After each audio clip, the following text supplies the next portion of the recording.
need you here. I have half the brain that you do. I did it for The Rock. Oh my God! The Most Crucial Podcast presents Crucial Squared Circle, the most crucial wrestling podcast with Mark Franchise and Davison Sarai. A little bit of the bubbly. And that's the bottom line. The Stone Cold said so. Welcome back to the Crucial Squared Circle with Crucial Podcasts. Joined once again with beautiful co-hosts Davison Sarai. We're on the road to WrestleMania. Yeah. And, as always, our good buddy, the most dangerous letter in the alphabet, T. Hey there, hi there, ho there, hello. That was actually Davison's idea. It's I have to give proper credit. That makes sense to me. T is the most dangerous letter in this room. Yeah, I appreciate that. Indeed. I can get behind that. I like that. Indeed. Yeah. Lots to get into from this past week. Royal Rumble went down Sunday. Yes. And it went down basically how I expected it to go down. Happy pointing season, y'all, also. Yes, happy pointing season. Yes, happy pointing season. Pointing season. Oh, God, right. It's WrestleMania season. Point harder. The most generic thing this time. There wasn't a sign. It was an animated screen. You know what? I'm What so bothers me upset even about more that. than the point? Because this thing happens all year round and never stops. The biggest mistake somebody ever made in wrestling was when they nearly missed something and they looked at somebody and went like this and held up the it was this close sign. Yeah. Somebody did it once, and now it happens 5 times per show every single week, and it's not even remotely interesting or cool. It's just somebody did a roll-up and missed by 1 inch. I'm like, watch this. Just stand up Yeah. I almost got you. Yeah. I almost got you. To me, that's just the stupid sign point. It's just, okay. Right. Performative shit. Over it. Well, we look at the Royal Rumble and what went down, and, basically everything that we expected to happen did happen. I mean, I knew Charlotte Flair was winning the Women's Rumble because she's like Christmas decorations at this point.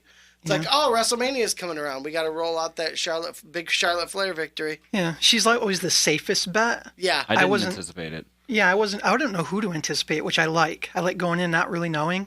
But if I was forced to bet, you're always going to bet on Charlotte. She's the Cena of the women's division. Right. And She is a safe bet, on that. Like you said, Christmas decoration, it's, pointing season. We got to make sure we ramp up the tickets. But you know what? One thing I am kind of curious about, and, when it first happened, I was like, oh, give me a freaking break. But then I started thinking about it, and, the rumor mill is going around that she's going to actually defect to NXT. I was just going to say, I heard that too. That would be really cool for her Now, to take see, on really? Rhea Ripley. Now, Charlotte and Rhea Ripley. That would be dope. Her I and wouldn't mind that. Rhea Ripley would be pretty darn dope. I would not mind that, to be honest with you. And they're Why? it's almost like put them next to each other. This is so funny. Before and after, here's Charlotte, and then after, parental divorce, here's Rhea Ripley. Oh, my God. Same height, same body type, same skills, just a younger version. I could see her going over Charlotte, believably, almost like in McIntyre fashion. I think she's on that level. Rock and roll. Yeah, I'm surprised. I was surprised about her win in some respects. I was hoping that, somebody would pick it up, obviously. Her would be a good choice. But, I was quite surprised about that. It's just, again, it's... And I'm curious, too, because now... I don't know. Now it's a mess. Now her fiance, who is the U.S. champion, at least Andrade. for now. Andrade Cien Almas, yeah. He's suspended. Is he suspended? Violating their wellness policy. For the Well, I knew wellness he policy. violated, but I heard that he wasn't being stripped of the title. Now, that may be. I mean, I guess they could do that and still suspend him for a while. But Well, how long is the suspension? Because if it's past a pay-per-view, then... now it's Charlotte's fiance, though. Oh, right. Yeah. He's going to start getting a little bit better of a rub. I mean, they don't want to upset the goddess. No. Sorry, the queen. Sorry, Alexa. Queen. Yeah. Yeah, who knows what the heck's going to happen with that. Again, just so many titles. Oh, my gosh. I really like the Becky versus Asuka match, frankly. We talked about Becky always not delivering, but Asuka sure as hell does. And I think they had a good match. I think we talk about, in our last episode when we talk about people who are all bark and no bite, and we talk about people who are good performers when they're working in the ring with people who are good, like John Cena, Hulk Hogan, and I think Becky Lynch is starting to kind of become one of those people where it's like she's going to have a good match if she's working with somebody who is good. Yeah. In someone like Asuka, and, that's why since day one I've been a huge fan of her because I like her style. I like her moveset. I just all around. I think she's a solid wrestler. Yeah. And you know, that's one thing I think we were talking about too, is especially last night watching Dynamite, which scored another ratings win. Yeah. It was my least favorite episode. Oh, by far. I didn't say to myself that I disliked it, but I was certainly cringing during certain matches and segments. It was probably my least, but it was still better than a lot of things. Yeah, no doubt. That's one thing that WWE has over All Elite right now is their women's division is that's not even comparable. But then again, you're talking about you have 3 brands. Yeah. You know, people constantly trash on AEW's women's division, and you have NXT, you have SmackDown, you have Raw, UK now. UK. They don't have a 205. Well, that would be silly, I guess, in women's. You'd have to have like a section of larger heavyweight women, I think, to separate off the two. I was just thinking there really isn't an equivalent because all the women are right around the same size. Yeah, but regardless, I mean, it's 4 brands on one. Yeah. Right. You know, so I mean, there is no comparison, and obviously, people are, you know, do you want to be a wrestler or do you want to be a sports entertainer when it comes down to it? Yeah. And so I think that's the struggle All Elite is having right now with their women's division, is trying to figure out where it fits. They want to have it, but is it the booking? Like, I know this wasn't something we planned on talking about, but I'm just trying to figure out something about it. Seems very uncoordinated. About the women's division in AEW? Yeah. I think it's, as much as I've always knocked the idea of putting every single wrestler in the NXT company through the exact same training day after day. Like, that's exactly how you homogenize things, right? Yeah. But at least it ensures that people are going to have a minimum level of how to dance with each other in the ring. Right. And the sense I'm getting is because there's never been any kind of organized training, and AEW is about giving a platform to people straight from the indies if they've kind of earned an opportunity. That's no guarantee that you're going to have cohesive matches, and I think that's what we see every week. Yeah. Well, then the question that I would say is, then does that actually start to weed out some of the product? Is that in a beneficial fashion? Like, if so. Okay. So I mean, we're basically throwing you out there without a safety net and saying, hey, we're shooting live, and if you make it, you make it. If you don't, you don't. And we're giving you this shot without having any form of safety net or formal training. TH3. As franchise just throws out there. You know what? The glowworms are okay by me. It's TH2 franchise. Oh. Come on, man. My bad. Well, You know who's the exact opposite, though, of the AEW women's division? Brimming with both personality and wrestling ability. How about Bianca Belair's performance in the Women's Royal Rumble? Yeah, that was wonderful. Beast. She's one of my favorites. I'm just going to throw it out there, interject it, to comment about that match that you were talking about. Yeah. With the Asuka and Becky Lynch. Yeah. Pointless. Well, pointless. Did not need to be on the Royal Rumble. Did not need to be built up. Did not need to be on there at all. Well, here's the thing. I didn't get anything out of it. Their match? Their match. Huh. Okay, see, here's the thing. This is what me and Hot Davison take. were kind of... hey, that's why it's a hot take. Davison and I were watching it, and at the end of it, we actually said, well, you know, you could possibly see Asuka winning the world title. Mm-hmm. And at the same time, we were I had told her, I was like, look at the 3 world title defenses that took place tonight. You had The Fiend versus Daniel Bryan, which was an excellent match. And I really enjoyed that match. They kicked the shit out of each other. Yep. And it was just tough. It was brutal.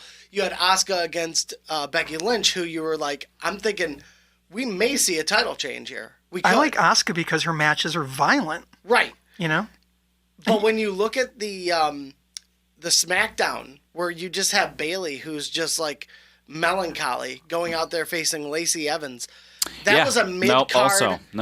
That was a mid-card filler match. Yeah. That was a piss break match, and that's for the world title. Yeah.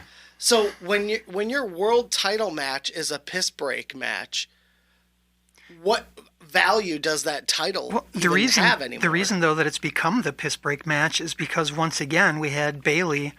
Like, when I'm thinking about all-time best heels, all-time best faces, I mean, obviously there's names who are historic, but if I think contextually in, say, the last 10 years, yeah, I'm putting Bailey in the top like 2 or 3 of best just pure faces. Well, and when she's doing her cute thing and Yeah. appealing to the kids and all that good stuff, like the wacky inflatable arm flailing tube. there was nothing better. That's why little girls were crying on NXT when she lost the belt. Like they were Right. so invested. But people on the main roster don't get it, so they strip it away. She flounders for a couple of years. They stick her with this depressing thing, cut her hair, and now she's been the champion longer than she ever was. At the least interesting part of herself. It's just Yeah. like they keep doing this stuff. It's so weird. It's zero interest. It's so I was weird. Like, I was just sitting there. I'm like, there's no way Lacey Evans wins the title. Nope. And why would they even do it anyways? And like I say, it's just like such a melancholy storyline. I was just like, I'm not invested in anything Bailey's doing right now. And again, when you get out there with the bright colors and the animation, the wacky inflatable arm flailing tube man, wacky inflatable arm flailing tube man. Don't do that again. I was waiting for the third one. Me too. I was sparing you. Come All right. Well, It's just again, we were like, this is the mid card match. Like I get it. Like there's 3 world titles on, but you could tell there was zero investment from the crowd in that match, and it's like that's supposed to be a world title. But there is an art to booking, and this is part of the reason that the Japanese have such long matches that start so slow. Yeah. If you don't have a palate cleanser in between, you just have bomb match, bomb match, bomb match. You exhaust your crowd. Like, there's a very common phrase in booking. Yeah, You're going to very exhaust true. your crowd, right? If there's 7 matches on a show, an ugly fact is that there has to be a least interesting match. Yep. Yeah. There's going to be a worst match versus a best match. Yeah. And that wasn't like a horrible match, but on a show full of really good to pretty good matches, it came in last. And they know that. Yeah. So they're going to put it behind a huge match to kind of like bring people back down to earth, and then we can swell them back up with 2 or 3 more matches. Yeah. But yeah, that was their turn that night, and the way they wrestled, kind of made a lot of sense. Yeah. yeah, I'll lean on that. I'll lean on the idea of the booking lineup because I'm thinking about who went first. What match ran first? What was the opening match? Reigns versus Corbin. What the hell? Yeah. Yeah, so That was the least interesting thing to me. that's that was my Right. concern. Is that I'll lean on that. Is that the way in which it was booked? Because I completely forgot about Bailey and Lacey Evans. Like legitimately, when you said like Yeah. yeah, that happened. Yeah, right. Yeah, I was Oh, there. yeah. So no. Should have had Asuka and Becky Lynch open. Should have had Bailey and fight someone else. I will say that outright. Lacey Evans, stop it. You know what's funny, though, is Please. all these people who are online, who are like the former wrestlers who are doing their big podcast, people are now starting to come around. They're like, you know what? She is the future of this division. She's got something. And this is what keeps happening is Vince or whomever, whatever, it's Vince, picks the person. Stop trying to make it someone. I just have to get used to the habit. I need to stop Vince. putting it anywhere else. It's Vince. You put a person up there who he thinks is going to be a thing. And like we said in the last episode, I think we were talking about Lawler, the idea that he became an amazing wrestler and performer and champion. Yeah. Yeah. But he probably would not have been given an opportunity to do that outside of his own federation. Right. And so, I mean, with Lacey, you keep sticking her in main event angles with good people. It's highly visible, so you're going to have good, backstage people helping you plan your stuff. You're going to improve. I don't know. And I'm willing to say, like, I'm being humble. I don't understand mainstream wrestling mentality. They're doing stuff that makes the money. She seems to be getting over. I'm just used to saying, fine, I don't understand that. Yeah, I don't get it. I don't get it at all. Yeah, I don't get it. I'm not a fan of her character. I will say, she is improving. She is able to do a kip up, That's and she is able to maintain in the ring. She's not a bad athlete. No, I've she's always not. been kind of impressed in her physique. Like, you can tell she's really strong. Right. But I just don't care about a patriotic mom. Like, almost everybody who wrestles has a kid. Yeah, I don't. That to me is the indication that they know you're boring. So you got to find, like, if that's the most interesting thing about you, you got to make something up. Yeah, I agree with that. I'm not interested in the character that she is putting out there. Yeah. I want It's to tough. touch back real quick. You don't have to hang on to it, but Yeah, what's up? so Daniel Bryan's match against the Fiend. Yeah. Two things. Yeah. Sometimes it's easy for people to say Daniel Bryan's a little guy. He must not be too tough. He got whipped within an inch of his life at that show. Yeah. And Who you're not says fake- that? You're not faking it. Think just about people's mentality in general. Like Oh, little God. guys, you don't think of them. Again, mainstream mentality. Like, take it back to, like, people, who was it saying that, I think it was superstar Billy Graham, who said Adam Cole should do steroids. Oh, yeah. So he gets big. I remember they were talking It's about kinda- that. It's cutting down on little guys. Yeah, I was gonna say that man has taken some chops and some burger meat chest after. Oh, yeah. You should go back and watch his Ring of Honor stuff. Oh, yeah. He's going against Loki. He's going against Kenta. He's Absolutely. going against, you know, oh yeah, it's brutal. Yeah, look up Bryan Danielson, folks. But then, do you remember when he it was like in the last minute or two of the match when he was face to face with the Fiend, and you could tell Daniel Bryan was either going to maybe win or lose real quick. Yeah. Yeah. And he was whipping Fiend like right in the chest and stomach, like from point blank. I've never seen a person sell less to something like that. He did not budge Yeah. No, a he did centimeter. not. Yeah. That's really cool and impressive It to me was. when people can do that. But how Right. weird was it now that you guys finally got your wish? They turned the red lights off. I enjoyed it a little bit more. I felt like it definitely lost mystique. It did lose mystique. You didn't know where he was. I can agree with that. Yeah. But I enjoyed it because I was able to see what was going on more than ask more questions as to what's happening. Yeah. I do. It did lose a little mystique, but I will say this there's a lot of detail in that mask and in that character. Oh, yeah. And with the lights, you get to see a little bit more emotion on his face. Yeah. So that's one thing I am in favor of, because again, using that cinematic expression, doing the close-ups, Right. Showing that there's a real character there.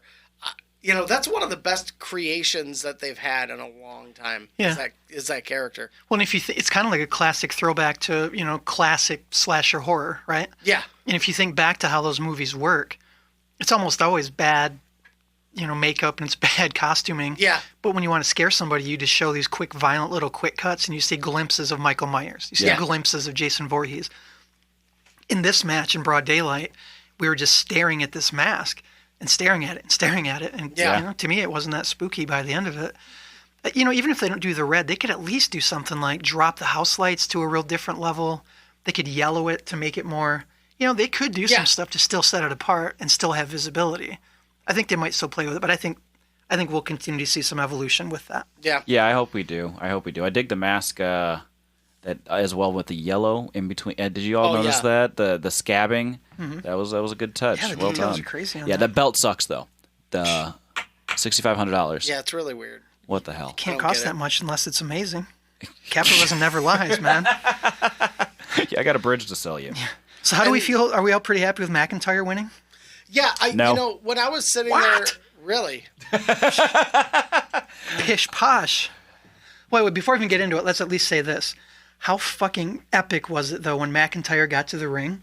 And that was the first time I'd ever seen he and Lesnar stand face to face. yeah, Did you realize how huge McIntyre was going to be in comparison? No, I didn't. That was a Taller, surprise. Bigger, more ripped. Yeah. Just everything about him was like, holy fuck. Now I see what Vin sees. He is And the I'll be honest monster with in you. that match right there. Yeah. and I'll be honest with you. For me, he's always just been another tall, like wet hair, angry guy. Yep. Another tall guy with the long black hair and the black beard, and I'm angry, and it's just like we've got a ton of those. Yep. Yeah. And when he stepped into the ring against Lesnar, and when Ricochet had that crucial low blow Yeah. and eliminated him, I think that when you look at the way the crowd reacted, Oh, yeah. that is what I miss about WWE. Yeah, I can agree with They, that. that was Is- perfect booking. Like, as much as we hated the first 10 minutes. Yeah, with all yeah, no those, doubt. Because we were sitting there, and I was like, "This match is gonna suck." Oh, you He's said it gonna every run 30. through You said it every everybody 30 one by one. seconds. I very nearly told you to shut the fuck up. Like, this match sucks. I'm like, yeah, it does suck. And it was, Oh, I got to beat the record. All I'm right, so beat the glad he record. finally- yeah, Get out no. of the ring. And It sucked for a that minute was there. that was the rough part. That was the rough part, is sitting there and thinking he's gonna go through everybody one by one till the very end, and it's gonna be a terrible Royal Rumble. Because that's the fun of the Royal Rumble, is seeing 15 Yeah. people in the ring at the same time. You know what, And- though? They threw John Morrison in there. John Morrison was just re-debuting. Yeah. And they threw him in and threw him out in 9 seconds. That's just so dumb. Like, maybe Riddle's little stint was punishment over his heat with Lesnar, but Yeah. Yeah. it's just those little booking things I don't have to do like that, Right. But I don't know. But yeah, well, and and that's what I think. I obviously Drew McIntyre winning means, okay, he's going up against Lesnar. Oh, They he made called that- it out on Raw. He said it right away. Yeah.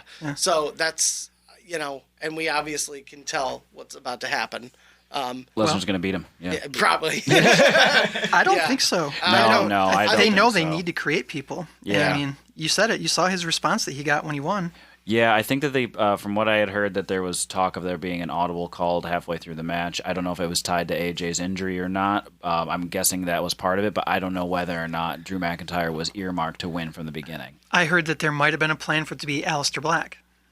Really? I read that today. That Really? was a possibility. I did hear some like on the fly booking, but I Yeah. wasn't real specific. I don't know exactly what happened. I wonder, and you know, because I'm guilty of this too. Is like I've been going back and watching NXT because I've missed out on so many of the freaking insane rivalries that some of my favorite wrestlers have had in the past, and I wonder how many people who are fans of the main roster have kept up with all that themselves. Isn't it crazy how good it's been? Consistently, amazingly good. Yeah. That feud between Johnny Wrestling and Aleister Black was Yeah. Oh Sick. man. Oh, wasn't that the match where they peeled the mat back? Remember we were talking about exposing the wood? I think it was either that Yeah. or it was wrestling versus Ciampa. But it was one of those two feuds. I remember I think seeing it was that in NXT. Ciampa. But Yeah, yeah, 'cause this I one know, was yeah, we just, had that conversation. This was the one. This was right after. I think this was Takeover 2. The one I'm alluding to. Because this is when Ciampa was champ because Johnny Wrestling came in and screwed Aleister Black out of the title, and then they started feuding. And I'm not sure where you came up with that two thing. They've been putting those out for years. They're probably on like 22 by now. yeah. The I'm not trying to- Ciampa was champ. This isn't a diss champ. track or anything. Ciampa. he was champion. He was. I think I can run down the lineage for you. So the initial champion out of FCW was Rollins. Yeah. He dropped it to Big E. Big E dropped it to Bo Dallas. This is really funny to go back through this. Bo Dallas dropped it to Neville. Neville went heel and dropped it to Sami Zayn. Sami Zayn very quickly dropped it to Kevin Owens, who dropped it to Finn Balor, who dropped it to Samoa Joe, who dropped it back to Finn Balor, right? Dropped it back to Samoa Joe. Dropped it to Nakamura. Dropped it to Rude. Rude dropped it to... Who? Who did Bobby Roode drop the title to? Do you remember? No. Okay, Nope. well, I'm disqualified then. I'll have to look into that. That was a good run, though. That was a good run. I got pretty close. Kudos to you. Yeah. Yeah. That was pretty good. Thanks. Yeah, that, like I said, just going back and watching those, it's just like, goddamn, Johnny Wrestling and Gargano and freaking Aleister Black just had a phenomenal, like, 20-plus minute match. Oh, yeah. With just strike after strike after strike. And they just, you know, it's, again, that when McIntyre eliminated Lesnar, that pop in the audience, it's like, that's what I want to see, some real goddamn emotion out of those people. Well, You I know? don't. Well, was it because it was so dead and stupid for the first 15? Were they throwing a think- wet blanket on everything, and then now everybody's all excited because they've been electrified? But I mean, even I was when he won. I was saying that though, that they're building annoyance so that somebody's going to eventually pop the annoyance, and whoever pops the annoyance is also going to be the one to get rid of Lesnar. So they were like stacking achievement. And I'll tell you what, as much as we dog, I'm going to celebrate and congratulate. I believe in positive reinforcement. I've been saying I hate WWE because I'm disappointed that they don't do better. Yeah. The way they booked McIntyre through that match, and there wasn't really that much of a build-up for him, so we were kind of guessing at his win. Yeah. But the way he walked in, the way they did the elimination with Ricochet, like you said, the way he stood over Lesnar for a full 30 seconds staring at him, like you don't see anybody do. The way, you know, like that was booked about as well as anything I've seen since the Attitude Era. Yeah. And I think that's what was like I think that, and honestly, that's what was pissing me off, is because part of me, the cynical side of me, was going, this is going to be a one after one after one, and it's going to come down to whoever comes in at number 30. That's where my mind was at with the whole thing, because I was like, they would do something stupid ass like that. Did you notice who slowed it down and got it to more than one person in the ring, though? Keith Lee. Oh my God! And he sold it. Who's this big mother? Yeah. Oh my God! You never see him. His eyebrows are. He's like, whoa, big boy coming. Brock Lesnar was excited. And that crowd, I'm telling you, I think Vince still thinks that these NXT people are not known. And when they come out, they blow that place up. Everybody knew who Keith Lee was. Brock Lesnar was excited. That made me excited. When Keith Lee started their interaction and bombed his ass and knocked him out with that shoulder block. Yep. And then he did his like, bum, bum, bum, bum, bum. Ah, he looked like he looked like the guy to beat Lesnar in that moment, just like we've always said. Like, Yeah. that proved it hands down. Hands down. Honestly, that was my hope, is that he would be the one that threw out Lesnar as well. I mean, we were pushing. You had said a couple weeks ago that was your pick before CM Punk did. Yeah. Man, that would have been great. Yeah, but I'm not. Again, no complaints really. That I would have loved to see Ricochet win, but the main focus was the big match, Drew McIntyre against Brock Lesnar. They wanted to sell that. Yeah. That was their angle with this Rumble, which there tends to be. If you look back at Royal Rumbles past, there's a big angle that's usually built out of the Royal Rumble. Oh yeah, it's always. all about the point. Yeah. We were talking about getting tired of angry big dudes with long black hair, right? Yeah. But let's take in my opinion, the failed experiment of making Reigns the guy. Yeah. Right. Why has he failed as the guy? Well, all the things that McIntyre does infinitely better than him. That's why I think McIntyre can succeed in the same way. Because that prototype is good. Like, you want that big, intimidating dude. Right. But McIntyre can actually also cut interesting, almost scary, like threatening promos occasionally. It is Reigns can't do. It's the difference. It's the difference of being, it's the difference of between being a character and just being a guy that folds into. Like, there was a point in the women's Rumble match where Davison, you had even said to me, like, take a look at that side of the ring, and there was four. Oh God! There was 4 wrestlers, and you couldn't tell who they were because they all had their back to the camera, and it was like Dana Brooks and Charlotte. I think Lana was in there with what's her face, Liv. Liv, they all blonde hair, and we're like, there were like 5 people around. Naomi, who by the way had the most amazing hair. That was a good pop too. Oh my gosh, right? yes. Yeah. Naomi just she came in just looking so perfect. If we had taken a black and white photo of that, it would have looked like a freaking 60s lunch counter picture. Like, I thought she was in trouble. Like, whoa, get too white in there. Get somebody, get out. Save yourself. Save yourself. She pulled the Kofi move. That was pretty impressive. She did. Yeah. She climbed the wall. Mm-hmm. That's what we didn't see this year. Kofi didn't do anything outlandish, but that went to our girl Naomi. Yeah, so, Kofi cool. didn't do anything this year. We what's it called? Kofi should have fallen on what's his name? Oh, Otis. The same way he saved Mandy? The same way that he saved. Wouldn't that have been hilarious? That was fun. That's absolutely a lift of our freshly squeezed Orange Cassidy. We keep talking about the comparisons. Yeah. Mark and I looked at each other immediately like, Orange Cassidy rolling out front of the ring. Oh my God, them as a tag team? Yeah. Well, no, you need a straight man. I know it's really off topic, but I got the impression they were both straight. Well, no, that's not the point. I'm super excited. AEW just started selling Orange Cassidy thumbs up foam hands. Oh my! I saw those. They're orange, like the limp thumb. With the limp thumb. Oh my gosh! The lazy thumb. I need one of those in my life. You know what? I didn't even know I needed in my life, and I've said it before. I'm not a big Randy Orton fan. Yeah.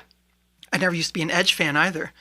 But when Edge came down, I was stoked just on the level that, holy crap, look at this massive pop he's getting. Yeah. But then when Orton came over to him and they had a little RKO moment, I never gave a crap about that. But all of a sudden, do you remember? I was like, like this is the most interesting RKO I've ever been. That led right into Monday Night Raw. And I don't know if you want to chat on that real quick. But the closing segment was like a good 15 minutes of Attitude Era, stuff. Of Edge came out. And it was a main event promo spot, too, which is that he came out, got his crazy, crazy response, He got all the chants. He was crying in the ring. And during his promo, and he was doing a great job being honest, talking about I've been gone for a decade. I had to leave before I was ready. My body was starting to break down. I couldn't rob my wife and kids of, yada, yada. He was very responsible. Well, so Orton comes down at some point, and they kind of hug, and they're, reuniting. And Orton says, welcome home, Edge. In this very weird, sweet kind of way. And I'm going to say, I really loved Orton back in his super creepy days when he was like stalking Triple H and Steph. Remember when he got thrown through the window at that house? Yeah. That's like my all-time favorite Orton. Yeah, and there were elements back in this where he had these weird, confusing, emotional reactions to things. It was like this deranged brother who never left home, and like his other brother came home and was like, it's good to see you, man. Yeah. Yeah. So he drops him with an RKO out of nowhere. People are booing. From out of nowhere! People are booing. They're going nuts. Orton very slowly, and I'm talking like 2 minutes slowly, gets on the outside of the ring. He grabs a metal folding chair. He comes in the ring and walks over towards Edge. Everybody in that building knows damn well this is fake, right? Yeah. And they are making that noise. They are legit concerned right now. Yeah. Like, they got him. Yeah. And he slowly walks to him.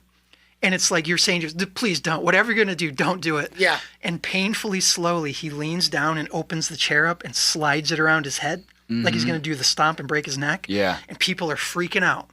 And he stands up and he looks at that chair and he's kind of like, I don't even know why I'm doing this, but like I kind of feel like I have to do this. Like he's really torn. He walked towards it like he's going to stomp on it. The crowd blew up. He did not stomp on it. He's still thinking. He quickly walks to the corner and climbs up the ropes like he's going to jump and stomp on it. The crowd's really going crazy. He stays up there for 30 seconds. He gets back down. He just walks slowly. People are relieved. He gets out of the ring. He's like, I don't know what I'm doing. He starts to walk up the ramp. He turns and sprints back to the announce tables, grabs 2 chairs, jumps in fast, grabs them violently, and puts his head on the chair. The crowd is used to him moving real slow, so now he's moving real fast. Yeah. And it feels like, oh God, like there's a car crash coming. Yeah. And he didn't give you time to wonder. He wound up and hit him with the concerto. And then he dropped the chair, and he left. And Edge was twitching in the ring. And the crowd was horrified. You know, like sometimes at WrestleMania, they'll look through the crowd and find that one person who's freaked out. You didn't have to look. Like that place was bought the fuck in. Hell. And I have never been happier with Randy Orton's performance. And I'm not just being morbid, although I am. But I'm telling you, watch it and let's talk about it again at the next episode because you talk about masterful crowd manipulation. I've never seen a person move that slow and create that level of tension. It was crazy. Like you Game absolutely on. need to check it out. Definitely will. Yeah. This is why you need to build stars up. And again, we've kind of talked about how Edge, you know, I loved Edge as Edge and Christian in the tag team. I never thought like he was a great solo champion, but I felt like there was nobody else at that time who could hold it down like he could. And I think that's kind of why he was given the championship. He was universally good, both heel and face. Yeah, no doubt. Yeah. Well, I think he was better as, I mean, honestly, I felt like it's not, I don't think it's a matter of not being a good face. I just think that there are certain guys in this industry whose personality complements one over the other. And we'll get into that later as we talk about people who we think were strictly a good face, strictly a good heel, and primarily great as both. Sounds like we're agreeing that he was probably best as a heel, though. Yeah. I feel like it complements his personality more. Even going back to Edge and Christian, people respected them for what they did in the ring. But when they did like the photo ops, when they did pose for the photos, and they'd act super cocky and like kind of shit talk, and I love that because that was awesome. that's I hated them and I loved them at the same time. Yeah, because it was it's like The Rock as a heel. You hate him because he's a total asshole. You know, if you think about it, like Piper was one of the best heels of all time. Yeah. And part of that's because he had the quickest wit and the sharpest tongue. And at that time, Edge was definitely up there. And usually that's what makes you the best heel. It's a dangerous combination. That's why I always like Cena best as a heel. Like early in his career when he was Thugonomics, you talk about a dude who can spit fire. Like I'm never going to not give him credit. Spit hot fire. Spit hot fire over here. I mean, so yeah, I agree with you. Edge to me when he was the ultimate opportunist. Yeah. You know, stealing titles, stealing girlfriends. Yeah. Stealing panties. Damn. Stealing careers. Damn him. Once again, the Nature Boy. Oh my God. I just got to say, that is one of the most, I don't think I've ever seen and we're talking about the skit where Edge and Lita are banging in the ring. The sex celebration, live sex celebration. I don't think there's ever been a spot in a show that's been both equally awkward and uncomfortable and hilarious at the same amazing. time. Like, because they're like getting down and then all of a sudden, woo! And then he starts, he's like, you are dead in the bed, Fred. Once again. Nature Boy starts taking his clothes off. Like, oh my God, what the fuck? Elbow dropping his shoes He's for like no reason. humping air. It's just like he starts strutting and slapping and then Edge gets out of the ring and just starts kicking his ass instantly. Flair was like a dog that sees another dog having sex. And Oh, just yeah. starts pumping the air. Like, I can't stand it. Oh, you're trying to get your pumps in?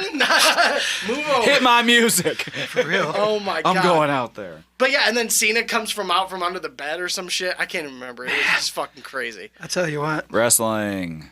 Thank you But, for your sacrifice, Matt Hardy. That was a winner skit. Indeed. Do any of us think that Matt? Oh. Sorry, T. I know you're super in favor of the Hardy Lita connection, but I mean, homegirl got a taste of the high life and had to give away her scattered history with the second in command Hardy Boy. Yes, that was a long run-on sentence, but listen back, it makes perfect sense. Anyway, I was about to get around to the fact, do we think Riddle's elimination, A, was complete bullshit after 45 seconds? Yeah. Yes. That better be a universal yes. Do we think it has anything to do, possibly, with him doing the old Goldberg treatment on Lesnar backstage? I read about what actually happened, and I think you may be right on that, but if that's the case, that's petty as fuck. Well, I was mean, that when has that before or ever after? stopped anything from happening? You know how he used to shit talk Goldberg? I'm going to retire Goldberg, retire him. And then Goldberg got mad, and they finally interacted. He's been doing the exact same thing with Lesnar for years. That I'm gonna knee be the one bar, to bro. I'm going to retire. I'll retire Lesnar. I'm going to be the one to retire Lesnar. Put me in the main event. I'm going to retire Lesnar. And Lesnar apparently put his hand on Riddle's back and was like, "Hey, bro, word to the wise, you should probably just keep my name out of your mouth." He was like, Because it's never gonna happen. never. It's never going to happen. Really? And so Riddle kind of came back at him and was like, "Kid, bro." Anyway, and he's right back on social media talking shit about him again. But yeah, that was the question was, because two things happened. He didn't last very long, but do you remember who eliminated him? It was Baron Corbin. Yeah, that's what, yeah. And that's the way they keep growing their heat for that piece of shit, is just to keep having breaking our hearts. He's not a good heel. He just does shit we hate, and he eliminated Riddle, which, that does make sense per booking, though I hate to admit it. But still, was that a petty punishment of Riddle for going out of his lane? Has Baron Corbin taken Roman Reigns' place amongst the ranks of the As person what? the fans just detest because of the situation he's put When in? you're putting him next to when you put two shit sandwiches next to each other, which one smells? Yeah, I never thought of that, actually. It makes sense to put them next to each other so people they can't really focus on Reigns' mediocrity next to the smelly turd of this other dude's reality. Yeah. And we were just saying, too, it's like the dude survived cancer and he came back, and it's like, even me, I was like, okay, I can't, Well, I'm not knocking the dude. I'm knocking the push. Exactly. No, exactly. I'm not a piece of shit. I'm just saying, like, when I boo him, I'm booing Vince's dumbass's decisions. Right, Yes, exactly. folks, yes. I always said I never minded Roman Reigns. It's just that when, again, I think it's the same reason I detested Cena for so long and then didn't really mind him too much when he wasn't in the top, the top spot. Force feeding's not all that much fun. Right. Yeah. But yeah, I imagine that could be, and that's the petty shit that I don't doubt that they would would play because Lesnar is their top guy. Yeah. I mean, especially with Baron Corbin throwing him out. That was what grabbed my attention. Like, that's exactly for Lesnar. Yep. Yeah. That was my thought. It's like the most embarrassing way to go, just for him to do it. Yeah, Baron Corbin, the man opening cans of dog food and spreading it on other people, and then now taking and throwing out NXT talent. That's Vince saying more than just Riddle, don't talk to my folks. It's also throw them out the ring. Know your place. Know your place. Remember a bunch of weeks ago I was saying I'm dying because Vince is so desperate to sign up people so that other companies don't sign him up. Yeah. And he wants to lock people under key. I'd been saying there's going to be somebody eventually who calls him on it and is like, okay, fine. If you're not going to let me leave, then I'm going to shit talk you on social media. I'm going to go out of the bounds. And you, please, by all means, fire me. Yeah. Because the things I'm doing to get fired are going to make me super hireable anywhere else. Yeah. And I love the fact that it appears to be Riddle sliding into that spot. Of course it would be. Like, who else is going to do it better? But he's like, nah, fuck you, Lesnar. I'm still talking shit. And if they bury him, he'll be the guy that never stopped talking shit about Lesnar, and he'll go main event wherever he goes. Well, and that's, again... who else has that capacity? I can't think of a single person. Kevin Owens. And you look... I can't see Owens. I mean, I love Owens. I would have a much easier time believing Riddle beating a Lesnar. I established that in my head. I mean, talk shit and then get taken out, and then leave. Oh, I got you. I not in the sense of not beat. No, Lesnar. you're right. 100%. Yeah. Riddle can do both. Yeah, for sure. I think And I think that's a huge thing when you look at all these wrestlers, including Edge, who used All Elite Wrestling as leverage. Heard about that, yeah. But he's not the first. Orton too. No. He's not the first, and he's definitely not going to be the last. But at what point, I think that says a lot. Not only does it show that they see value in AEW enough to where you would use them as leverage, but that's one thing I would be very cautious about if I was in the decision-making process at WWE is eventually that's not going to be used as leverage. And those guys, if they don't feel like they're put in a spot to succeed and where they feel like they belong, I could easily see people... They'll walk anyway. Just like the Revival, they're not going to stick around. They've been offered between $500,000 and $600,000 a year, and that's not even with like royalties and things. Right. That's massive money for a tag team, and there's no way they're going to stay. There's no way. The entire point of WCW was the entire point of WCW under Eric Bischoff was to put Vince McMahon out of business completely. That was the goal. They were going to do anything they could to make that happen. So they started to take their talent and they started to, rob certain companies of their talent because they knew how to utilize them. All Elite Wrestling's not trying to put Vince McMahon out of business. What they're trying to do is they're trying to revive wrestling. Well, as an alternative. Wrestling. That's what they keep saying is as an alternative. Yeah, it's a completely different company. And and I still see posts to this day that go, I'm really let down by AEW. They promised us a different product. And I'm like, it's completely night and day from anything else that's on mainstream TV right now. Right. Night and day. It's nowhere near close to what WWE is doing. It's completely different. Right. They're having fun.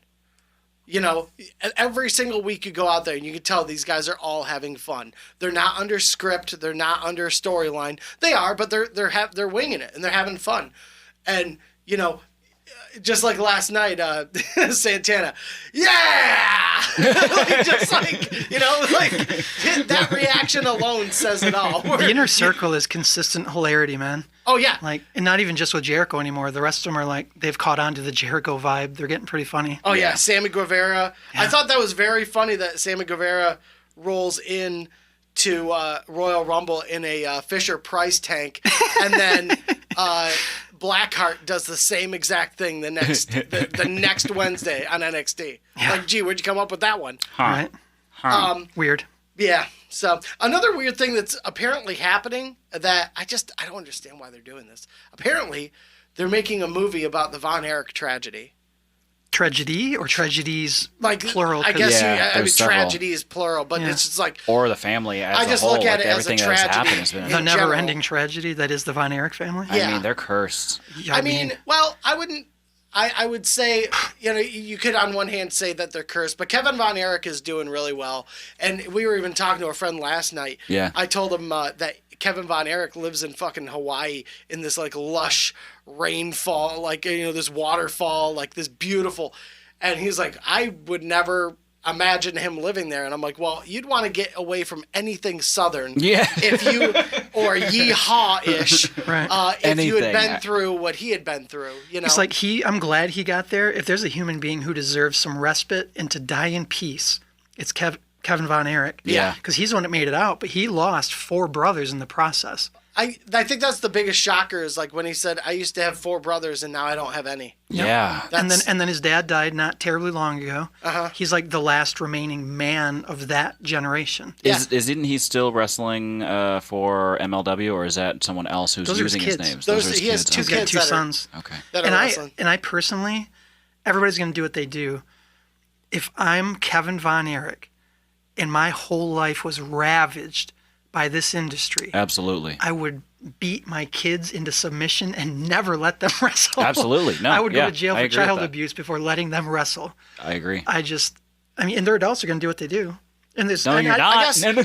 I don't believe in curses, but that's pretty hard not to with that track record. Holy crap. Well, he's pretty proud of his sons at how athletic they are and all that stuff. And I think maybe pole vault, swim. Again, maybe it brings break some peace. Wrestle. But lift weights, sumo.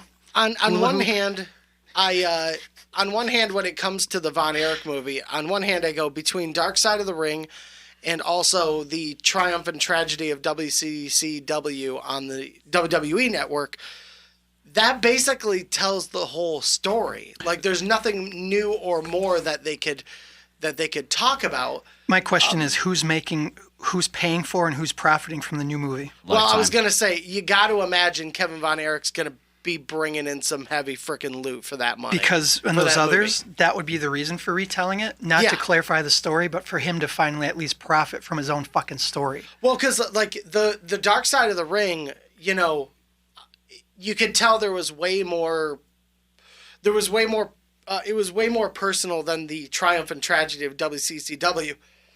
There was a lot of guys involved in that documentary, but this one was primarily just him. And you could see, you know, him having to take breaks emotionally, and you know, the filmmaker was like, "I'm sorry," and you know, "I'm sorry to put you through this," and he's like, "No, you know what though? That's needs bullshit. You're not sorry. You asked to make this film. You're interviewing this guy. You're not sorry."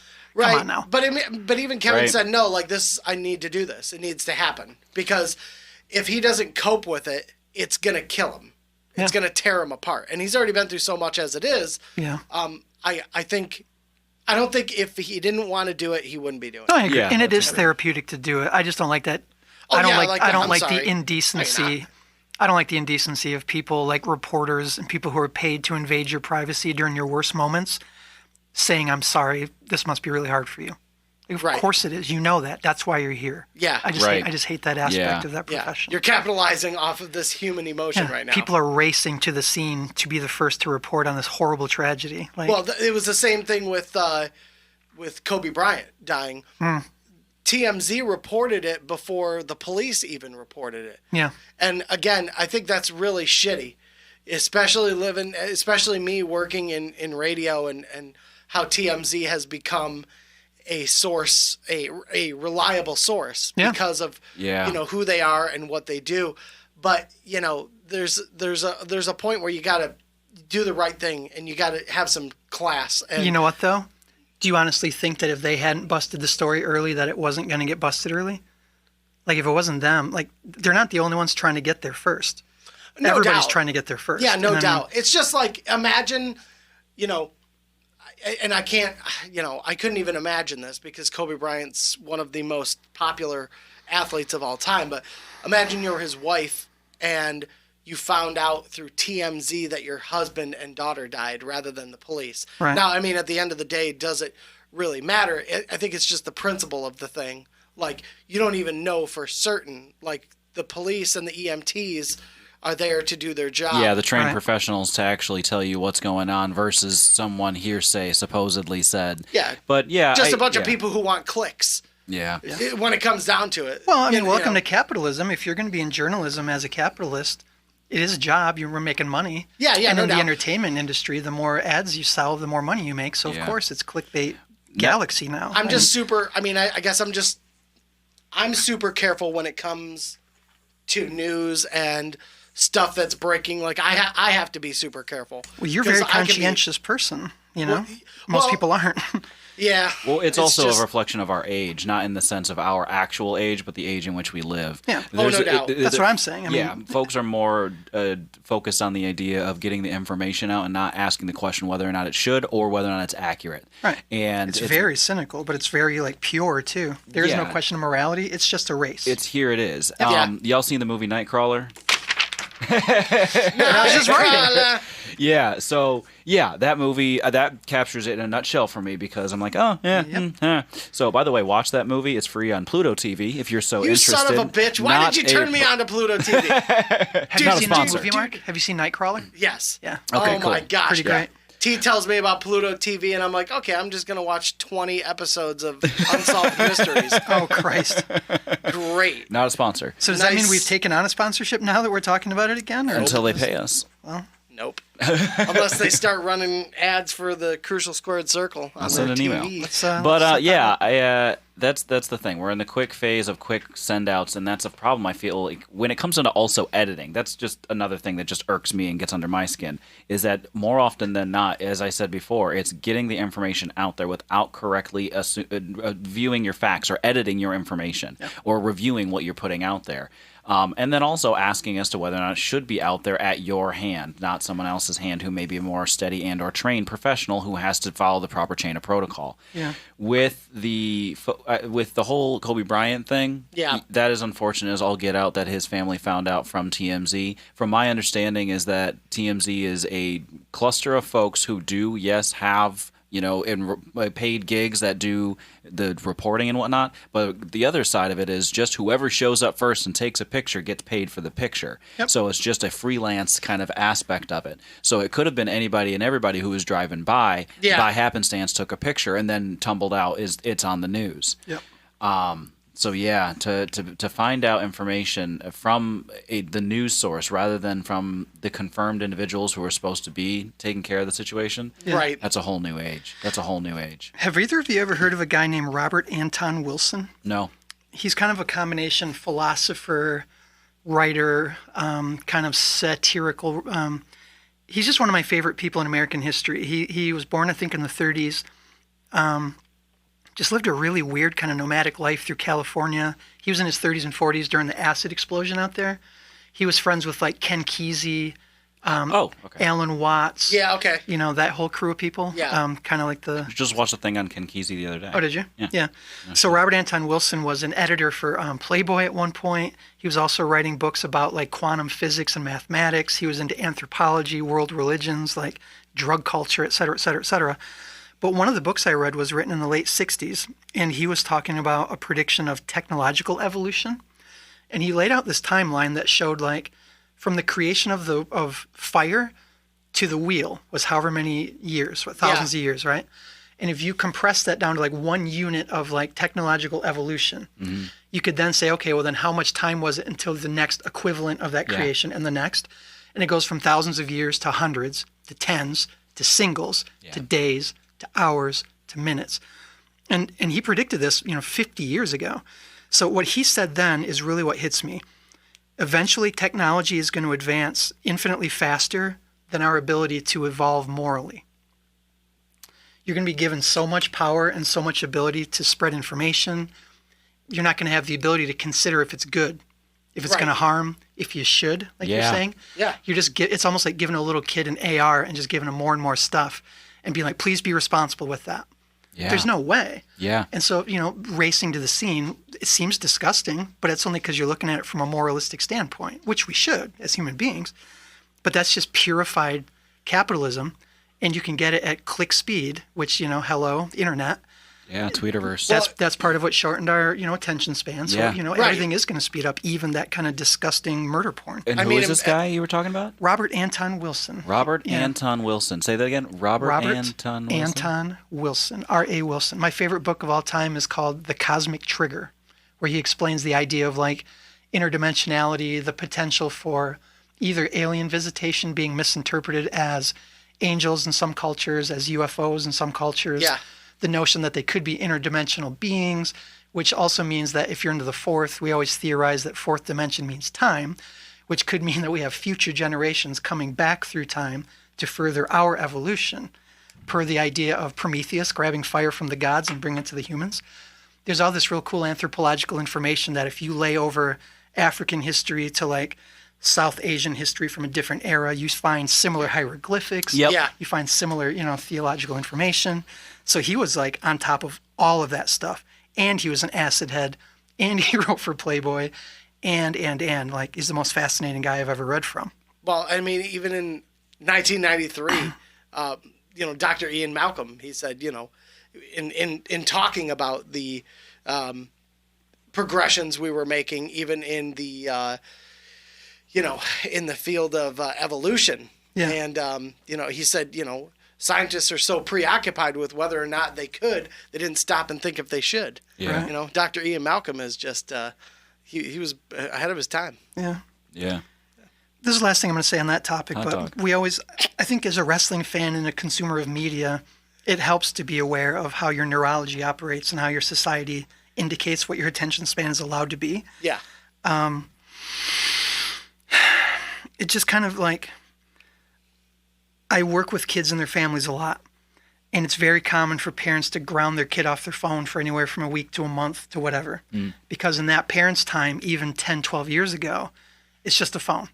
Right. You're grounded for a minute, I'll give you your phone back. Yeah. What they don't realize is, again, with this technology evolving so fast, there are a lot of theories about autism being a little bit of an impact of social evolution because of the reliance into technology living as opposed to like organic living, Oh, yeah. like a pure intellectual space to be.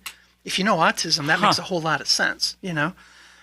So now we've got to consider a 12-year-old kid is born dependent on the internet as their access to reality. Yeah. It's almost like taking a 70-year-old Christian and denying them their spirituality. Like, that's a cornerstone of their life. Yeah. Doing this to kids today is literally removing their major window into their social reality. And so it's crazy that on that same like technological advancement timeline, from fire to wheel was 1,000, 2,000, 10,000 years. Now we can say 2 years ago, kids were doing this. 6 months ago, those kids were doing that. Right. In 2 months, those kids are doing that. Yeah. And it's kind of spooky knowing what I know about that whole like singularity concept. Yeah. Yeah. We are racing. So anyway, that's my last point. Well, very interesting. Yeah, most definitely interesting. Hell Was yeah. that story time with Davison? No. Or are we going to get into that now? We're actually going to get into that now. Pull up your chairs, kiddies. It's time. You know, actually, franchise, you should probably intro me. Okay. Ladies and gentlemen, boys and girls, children of all ages. It's time for story time with Davison. Okay, this is stupid. I'm just going to get into it. So I was toying with the notion of telling a bit of a funny story from wrestling history every week. You know Yeah. how much I love my my New Jack stories. Oh, yeah. So every week or so, I'm going to bring in just a quickie. And this one is one of my favorites because I learned about it a long time ago. And I mentioned this wrestler when I was talking about my first wave of wrestling interest, Paul Orndorff. Yeah. Yeah. Do either of you have historical, like, you know who he is, but do either of you have, like, memories of seeing him wrestle? Did he mean anything to I either had of you? never No. seen him wrestle. I mean, I'd seen him wrestle as a kid. Yeah. But he was a little bit before my time because he was hot when I was being conceived. What? I mean, that sounded close to, Not like in unison, but like around the same time that he was a big star. I got you. Yeah. I was too. Again, I remember. You know what I'm getting at. I start remembering wrestling vividly from the time I was around 4 or 5 years old. That What was happening in wrestling, though, at that time? At that time, that was when Hulk Hogan was. It was in the middle of Hulkamania. So, like I said, one of my first memories is Andre the Giant on the TV, watching WrestleMania 3. It's a flash memory, but when I really start thinking about it, the earliest memories I have is Macho King Randy Savage, Hulk Hogan, Ultimate Warrior. That's around 1990, 1989. That makes sense then, because I'm around 10-ish years older than you. Yeah. And I have those first memories from like 82, 83. Right, So that makes exactly. sense. But so at that time, that's when WrestleMania 1 was happening. And the main event of WrestleMania 1 was Hulk Hogan and Paul Mr. T. Orndorff. Nah, Paul Orndorff was there. Mr. T was, I think, along ringside. Wasn't he? No, Because WrestleMania 1 was Mr. T and Hulk Hogan versus Paul Orndorff and Oh, it was Roddy Orndorff Piper. and Roddy. Okay, I was thinking it was Roddy and Orton's dad. Okay, so he was, I mean, obviously like integral to the early stage of the company. Yeah, no doubt. But so I was looking back into it just to see like if he'd been a big deal ahead of time, and he was a huge deal. Yeah. He started wrestling in '76. He was a college standout in football, which was real common back then. You know, real tough guys. He actually had 2 NFL tryouts with 2 different teams. He'd been invited to their combines. Wow. And he had some kind of injury, so it kept him from passing his physical. But he did wind up doing 1 year for the World Football Federation or whatever that was. I think it might have been the Canadian League or maybe a European League. He did a year. And then he was like, yeah, I don't know about all this. So he got into wrestling in 76. Now, between 76 and 82, he was territory champion all over the South, from Deep South to Mid-South to Georgia wrestling to you name it. And any of those big names you think of from early era WWE were the big names down south. So he feuded with Junkyard Dog, with Ernie Ladd, with, all the Southern big name people back at the time. Just like a lot of people, he got scooped up by Vince. And then in the early 80s, all of a sudden, he's part of that huge collection of, nationally huge performers. Yeah. Now, I liked him when I saw him because he was the only guy doing the jumping pile driver for a finish. And for whatever reason, I was always into, like, the most violent moves, and that was the one. Super muscular dude, power lifter, et cetera, et cetera.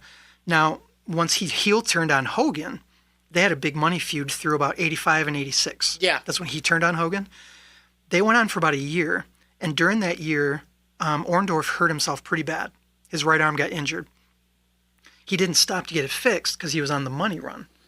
And that's the difference between back then and today. Yeah. You need money, and this is your hottest spot. Yep. So he worked a bunch of years on a really badly injured arm, and I'm sure we all know that within about 10 years of then, his right arm was almost completely atrophied. Yeah. Like all that muscle had just withered away down to almost the bone. And he was still pro wrestling at the time, which was really... That was my introduction to, like, wow, I hadn't seen anything quite like that. Yeah. And it was interesting knowing what I knew about him and seeing his evolution into this physically almost disfigured form of himself. It was really interesting. Well, so now we've got him retiring in about 86, 87. Or no, I'm sorry, late 80s, early 90s. He becomes an agent for WCW. This is around the same time that a big dude comes in named Vader. Yeah, that's how I was introduced to him. Was it? Yeah. With Vader coming in? Yeah. Yeah. And he'd been in Japan, I think, already for a while. Yep. He had his infamous thing with Stan Hansen over in Japan. Mastodon in that time, right? Yeah. Well, so he comes in and he's this big beast, and he's kind of had a history of being a bit of a bully in the ring. Apparently the story is that once Orndorff was put in charge of some management backstage, he was also given some extra tasks. Apparently he was good at the job. And one of them was organizing the guys to make sure they're in place for their photo shoots, make sure you're doing your promos on time, etc. Yeah. Vader just kind of showed up a bunch of hours late one day, and the people above Orndorff were pressuring him. Where is he? Where is he? Where is he? Yeah. Orndorff's a dude. He was getting mad about it. Finally, Vader shows up, and Orndorff goes to him like, what the hell, man? Where the hell have you been? We got things to do. Yeah. The story is that Vader was like, get out of my face, man. I don't want to deal with it. Which, according to a lot of people, makes sense for Vader. Yep. Things escalated. They're back into the actual locker room up front of the boys. Orndorff's coming out of the shower in a pair of $1 flip-flops with a towel on. Vader's now in the room with him. Orndorff says again to him, I don't like the fact that you were disrespecting an agent, and especially the fact that it's me. Yeah. Stories from people in the room is that Vader then said something really disrespectful about old man. He may have made fun of his arm. Stories vary. The part that does not vary is this next part. Old man Orndorff with one atrophied arm, a towel, and a pair of dollar flip-flops. One punches Vader, knocks his ass out. Wow. And he's so mad at him that he starts laying the proverbial boots to him in a pair of flip-flops. A pair of flip-flops. Barefoot.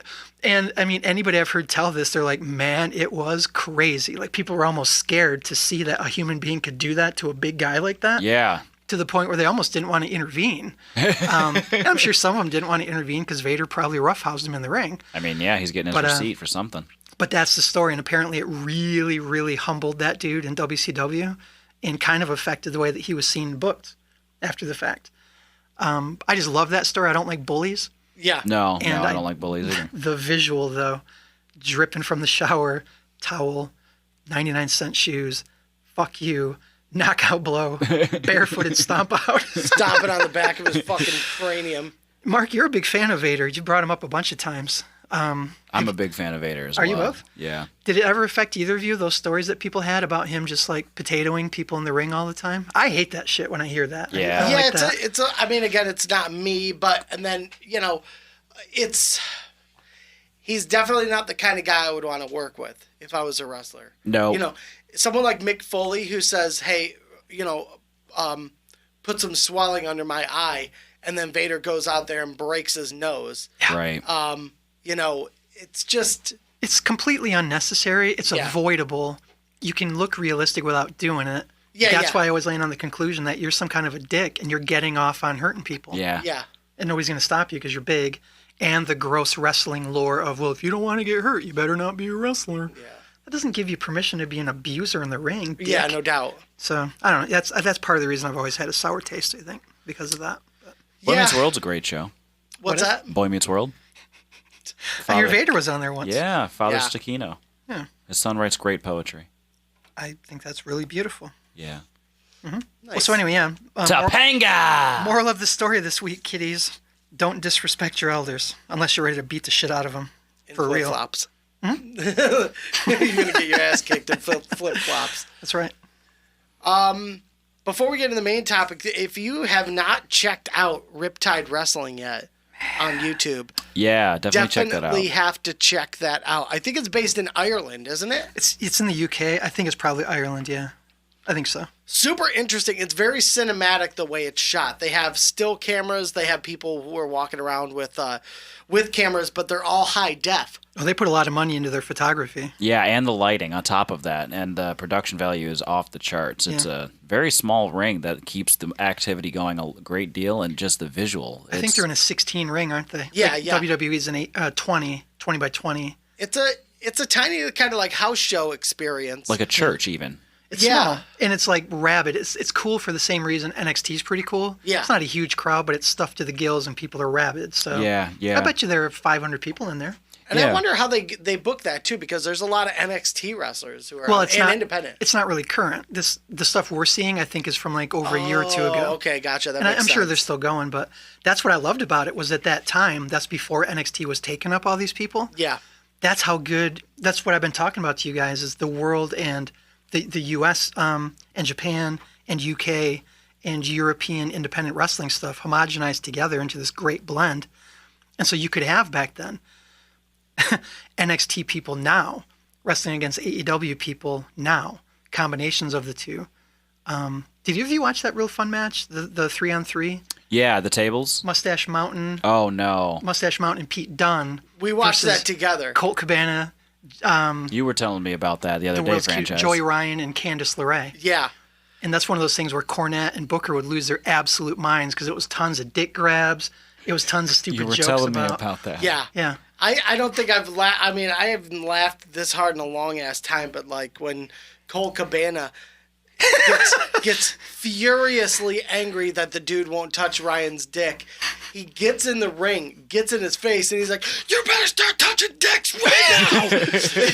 There's my other amazing spot is when Pete Dunne is in there like trying not to touch the dick, and then eventually though he's in charge. He's got Ryan on his back. He takes his mouthpiece out and he looks around and he goes, "I'm gonna bite it," and he actually is about to. And then like Candace comes in and super kicks him or something. But they built like 5 minutes around Joey's dick, and it's like that's why independent wrestling can be so friggin' fun. And It's fun. that's the funny thing is like these dumbass wrestling fans are sitting there, look, he's never gonna make it to the big time doing that shit. And I'm like, you think? Dude, Joey Ryan has turned down contract after contract after contract because he makes tons of money doing what he does right Right. now. He makes Why high would you- 6 figures. Why would you want to? You'd be a lunatic to give up that gig. He barely does anything in the ring. He walks around, he poses, puts sucker out of his pants, put it in his mouth. Questionable hygiene. Well, yeah. Points Questionable at his hygiene. dick, touches his dick, offers you his dick, crushes your hand with his dick. Goes to the back of the room, does it again tomorrow. Yeah, man's got a life going. Riptide Wrestling. It's not all about dicks. But it's great. I will tell you. The other thing that I would throw out there is I think that they have a full pay-per-view of Riptide Wrestling's on their website. They have one of their playlists that you can watch. And it's a competition of some sort. It's very cool. Is it the YouTube channel or is it their actual web? No, their YouTube channel. Oh, the web. Okay. Yep, you can go to their YouTube channel and find the playlist and jump onto one of their playlists, and I think it's a full-out pay-per-view. Each match is about 15, 20 minutes or so. Yeah. Solid wrestling. And it's humorous, it's interesting, it grabs my attention. Definitely check it out, yo. But it's funny to me because like a lot of wrestling fans will like shit on not just Joey Ryan, but like I've even seen people go like even WWE fans because there's a lot of regular people on that page who post constantly. Same ones who go like, "Oh, I lost respect for Shamrock after he did the dick stuff," blah blah blah. And I'm like, hey, guess what? So did Pete Dunne. Wait. Pete Dunne was going to put that fucker in his mouth and bite it off. So Right, exactly. You better reconsider your position. If the Bruiserweight can do it, you can do it. That place the Riptide reminds me of a bar out in Grand Rapids called Brewery Vivant. It's in an old church. It's pretty darn cool. Definitely check it out. Yeah. But it's just the atmosphere and the vibe of the place reminds me of that. It's well lit in a dark fashion. I think it's cool. It's really cool. I showed Mark one of my favorite matches from Riptide. That match between Cara Noir and Speedball Mike Bennett. Oh, I watched the one with Pac with you last week or two. Yeah. Yeah, that was dope. This was cool because Cara Noir does like have you seen the movie Black Swan? Yeah, Natalie Portman. He does. It's kind of like that. He's got Black Swan face makeup. Oh, rock He kind of and roll, does a ballerina thing. Yeah. Big heel, and honestly, it's playing on Gold Dust energy. Like it's kind of homoerotic. And he was doing a spot where he kept trying to lick Mike Bennett throughout the match. and I said to Mark, like, you know what? I would be upset about this, except I know how this plays out eventually. So there is a spot where Cara Noir has Mike Bennett on his back, and he does this thing where he climbs over his body, and he drags his tongue like from his stomach over his chest over his face while he does it. And the crowd freaks out, right? Now that's straight up Gold Dust stuff. Yeah. But here's the thing. When they get up, instead of doing the forearm, like duel, I'm going to give you one, you give me one, Mike Bennett got up and he's like, fuck this. And he grabs Cara Noir and he licks the side of his face. Yeah. And the crowd's like, oh. And Cara Noir looks around, he grabs Bennett, licks his face, and the crowd's like, oh. And then they get to a point where there's like violently licking each other's faces.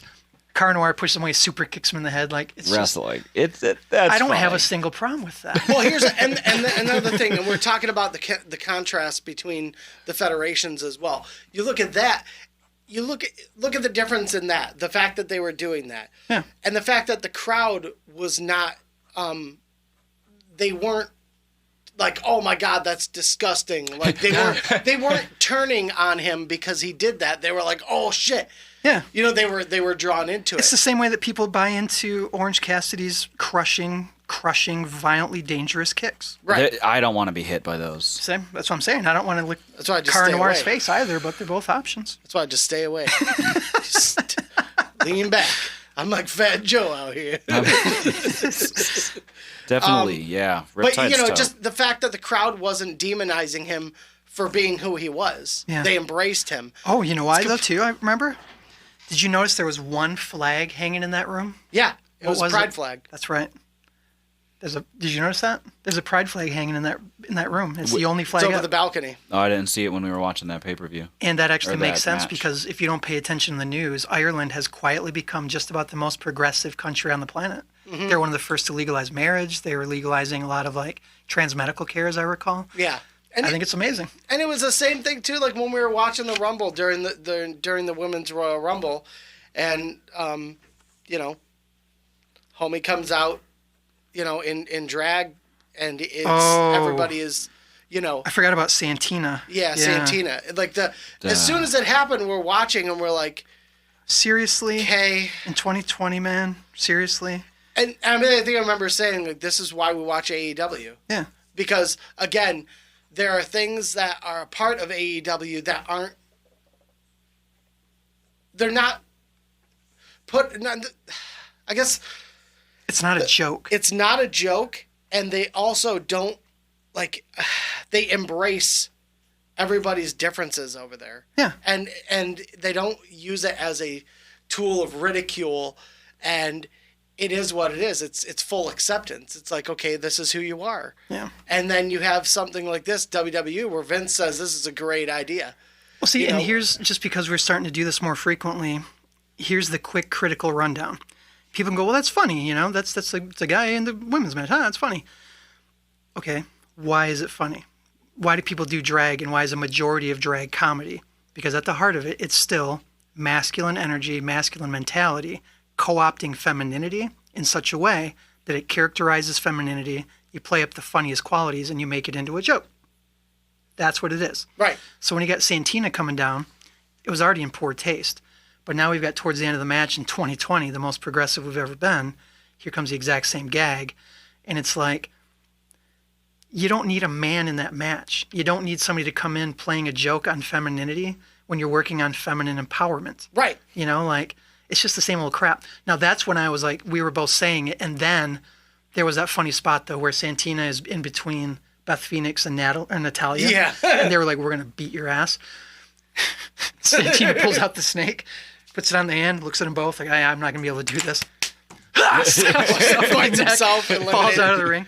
Like, that didn't save it because it's still bullshit. Yeah. But that, to me, was about the best thing they could possibly do. That wasn't them acknowledging its poor taste. But again, But it gave me a little bit of a better taste in my mouth. At least. yeah. But again, then you go back to these idiot fans who are like, yep, Tessa Blanchard winning a man's title. That's no good. Oh, look at Santina coming out. This is great. See, this is better. Yeah, yeah. This is more like it because now we're making a joke of it again instead of taking it seriously. Yeah, and that's the biggest problem. You found people who liked that? Yeah. Oh, people- everybody loved it. Come on, I mean the crowd was mainstream wrestling laughing their fans. ass off. They thought it was freaking great. I'm over here like, okay. No, all right. see, I've stopped. I didn't know I've that stopped referring to us as like wrestling fans because we're the smart wrestling fans. Just regular old wrestling fans do love. They eat that shit up. Really? Still? They're the ones who get mad when you wear the other team's jersey. Remember, like it's the most lowbrow, basic crap. Yep. So there's that. All right. Well, let's get into it because we were trying to think of a topic for this week, and there's a lot of good wrestlers out there who not only are insanely good baby faces and insanely good heels, but there are also some that walk that line and can literally be the best heel or the best face ever. Yeah. And we wanted to kind of give our own personal ranking to that. And where do you want to start off with this? Do you want to start off with babyface, work our way to heel, and then both? And then do both. Yeah. Sure. Yeah, Yeah. that works. T, where do you stand on your number 3 best solo babyface? Number 3 best solo babyface, Daniel Bryan. Wow. Yeah, Always and forever. Okay. Only be. the yes chant Yes is movement. probably one of the biggest things that's ever been created in terms of. Yeah. I think right behind what. What? You know I what think- though? What didn't transcend wrestling? The Yes No, it movement didn't. got into college basketball games, Yes. football, NFL, NBA. Like Yes. that was a global thing all of a sudden. No, what just got to every 5-year-old? What? What? What? No, very true. No, Big fat dummy said what? what? What? Oh, you think you're better than me? If you like that, when I got a wrestler named Santina for you, you're gonna love. Well, yeah, Daniel Bryan. For as long as I've seen him in wrestling, I think that him as a heel is just bad. I don't like it. I don't see the point in it. Stop it. Wow. Be the Planet's champion as a good guy. Fucking Captain Planet. Interesting. So you don't like any of his heel work? No. No. What about when he at least had everybody swinging on the Yes movement, and then he was like, "I hate the Yes movement," and he refused to participate, and he was scolding people with the No movement. No. Wow. But see, that only triggered the yes movement even harder. Yeah, no. I mean, even with, Kane. Hell yes. Team Hell yes should have been. That was funny. Yeah. Those skits with the psychiatrist. Yeah. And when they were doing the Harry Met Sally thing at the diner, having Yeah. orgasms. They had some pretty great stuff going on. No doubt. Oh, you know what my favorite thing? This wasn't even close to the funniest, but it's my favorite. They were in doing the talk therapy and they had all those skits. And there was the point where that little kid walked in the goat mask. Do you remember that? No, I don't remember Daniel that. Bryan gets in his face like, "You little punk! You think that's hilarious, don't you? I don't have a goat face. I am handsome." He's like screaming at him. And then the therapist comes over and takes the kid's mask off and pushes him behind him. He's like, "It's okay, Timmy. Daddy is working with this man. He is very sick." I love people screaming at kids. Yeah, it's great. That's funny. Davison, where you at with number 3 on babyface? You know, this shouldn't be surprising to anybody. My interests generally lie on tweeners, and I've usually prioritized heels. But I'm looking back and just thinking about who was really good as a face and who would be hard to imagine as a heel. Yeah. And we've talked about this name a few times, but I have a harder, just historically, I can't think of anybody better than like WWE era Junkyard Dog. Oh yeah. Like I could never imagine that character as anything resembling heel. Right, because he was everything he stood for was just.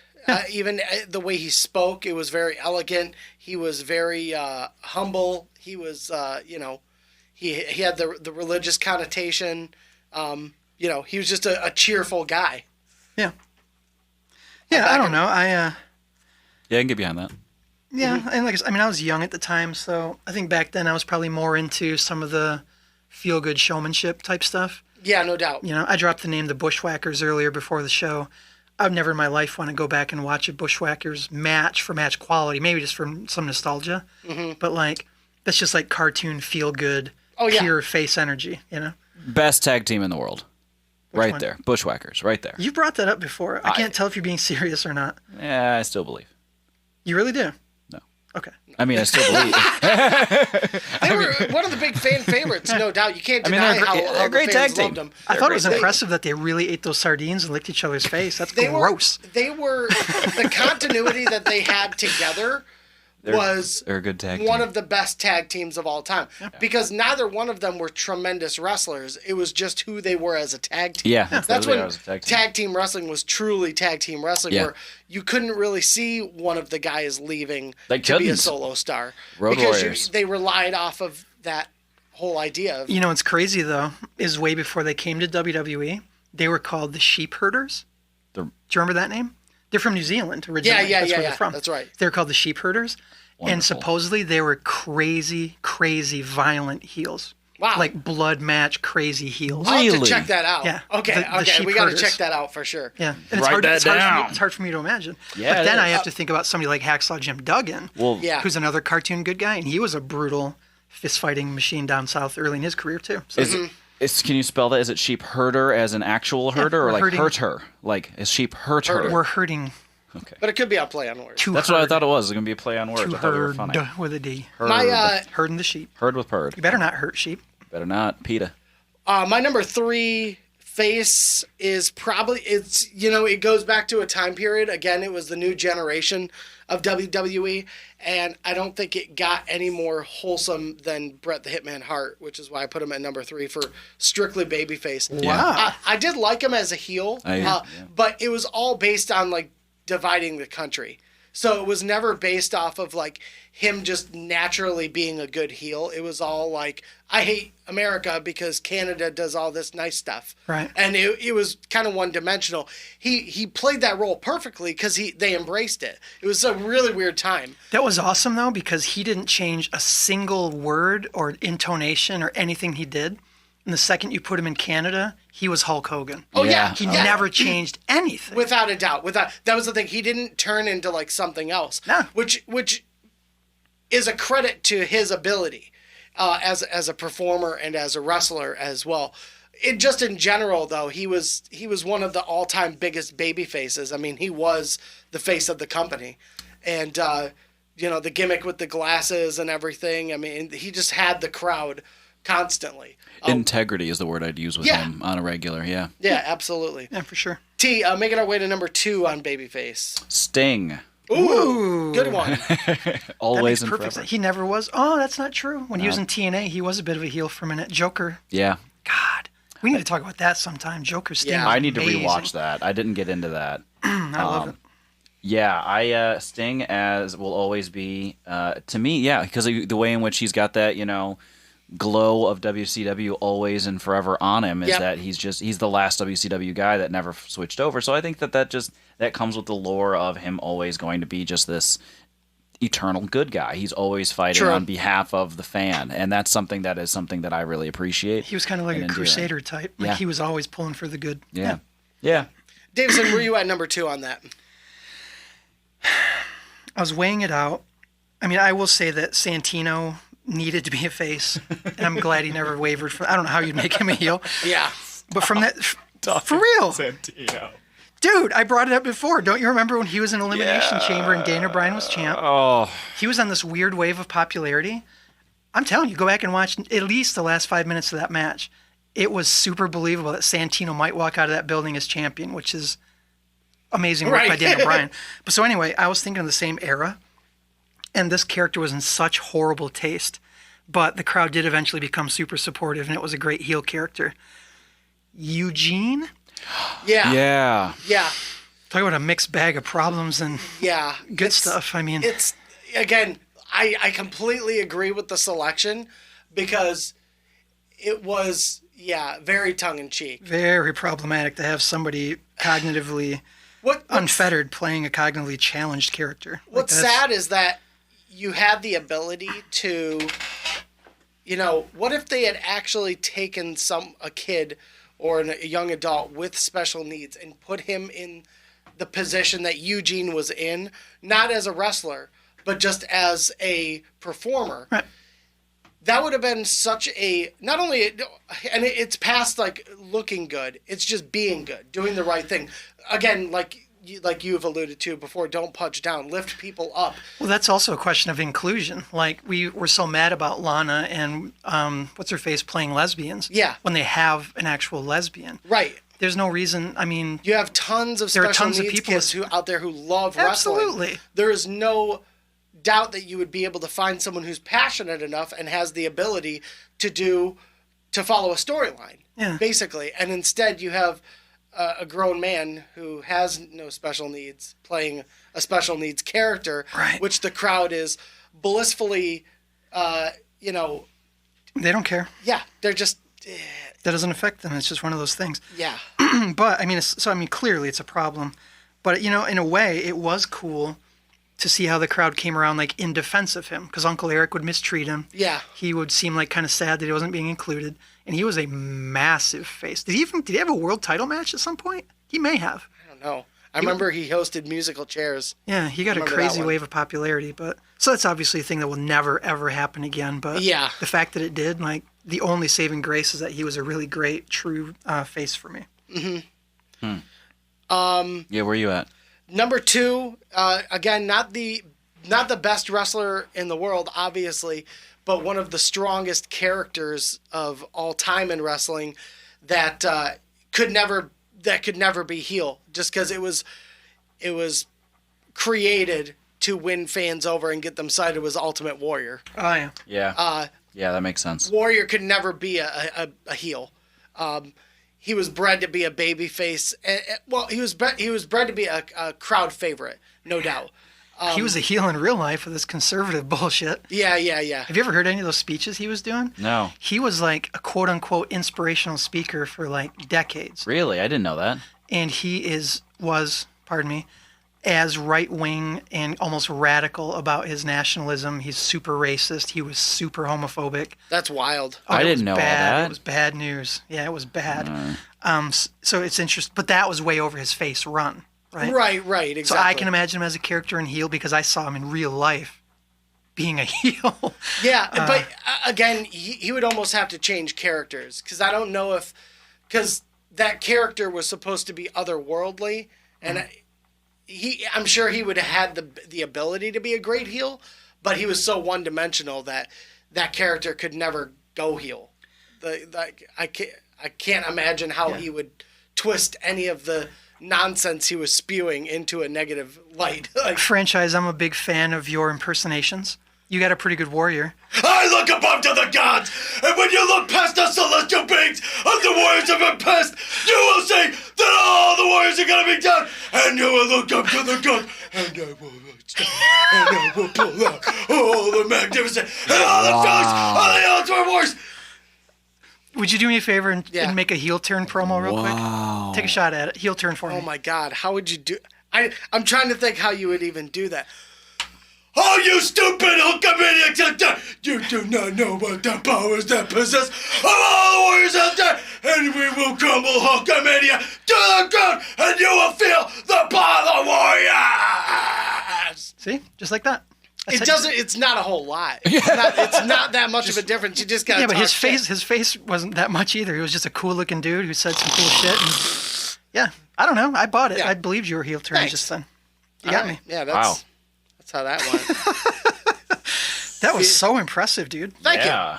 It's literally from watching those videos over and over again. And we discussed on a previous episode, not to get too off track, how warriors, if you write out what the warrior says during his interviews, it sounds like a Trump speech.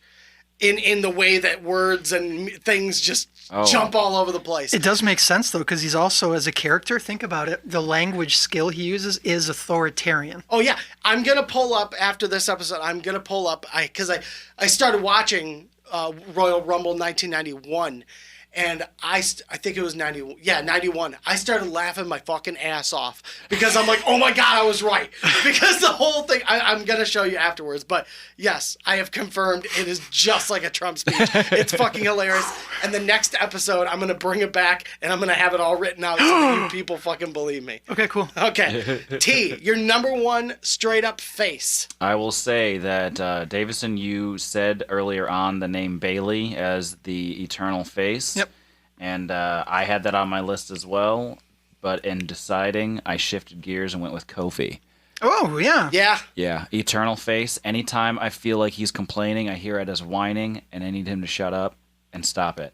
He can only be a face. He can only be power of positivity. Yeah. That's all he can be. Stop it. And we don't want to get too off track with it's going to be like it's not necessarily about being the biggest star ever. No. It's just about being the best for that role. And I Right. think between Bailey and Kofi, when you're talking about strictly baby faces and the power that they have over the audience, you're not wrong. Right. By putting Kofi at number one. You know what I would say, though, is if you put the two of them together and compare their face powers, I would say that they're really good, and I would give Bailey a tiny nod. Oh, Yeah. yeah. If you then, though, compare their heel work to each other, I would say Kofi, personally.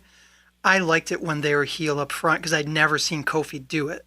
And so I can't honestly say I can really be fair and say how good he was at it. Yeah. But it was so refreshing to see him do it that I was all about it, Okay. you know? But I agree with you. I mean, as far as crowd goes, he's never been better than whipping pancakes at people, Right. Yep. jumping on a giant box of cereal and whatnot. Right. Yep. Yeah, I'm a fan. Davison, where you at with number one?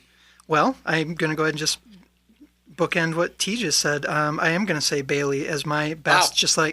just as a pure, and again, is she the best face in history? You know, it's That's not what we're subjective. saying. Yeah. But for me, I am like personally offended that they ever made her stop being a face. And when you compare how amazing and organically beloved she was in NXT, people just got it. She was freely doing the character. It was killing. She comes to the main roster. People don't understand any of that stuff. And so Right. they make her change and make her change and make her change, take away the stuff that made her special, cut her hair, make her dark. Now she's this heel.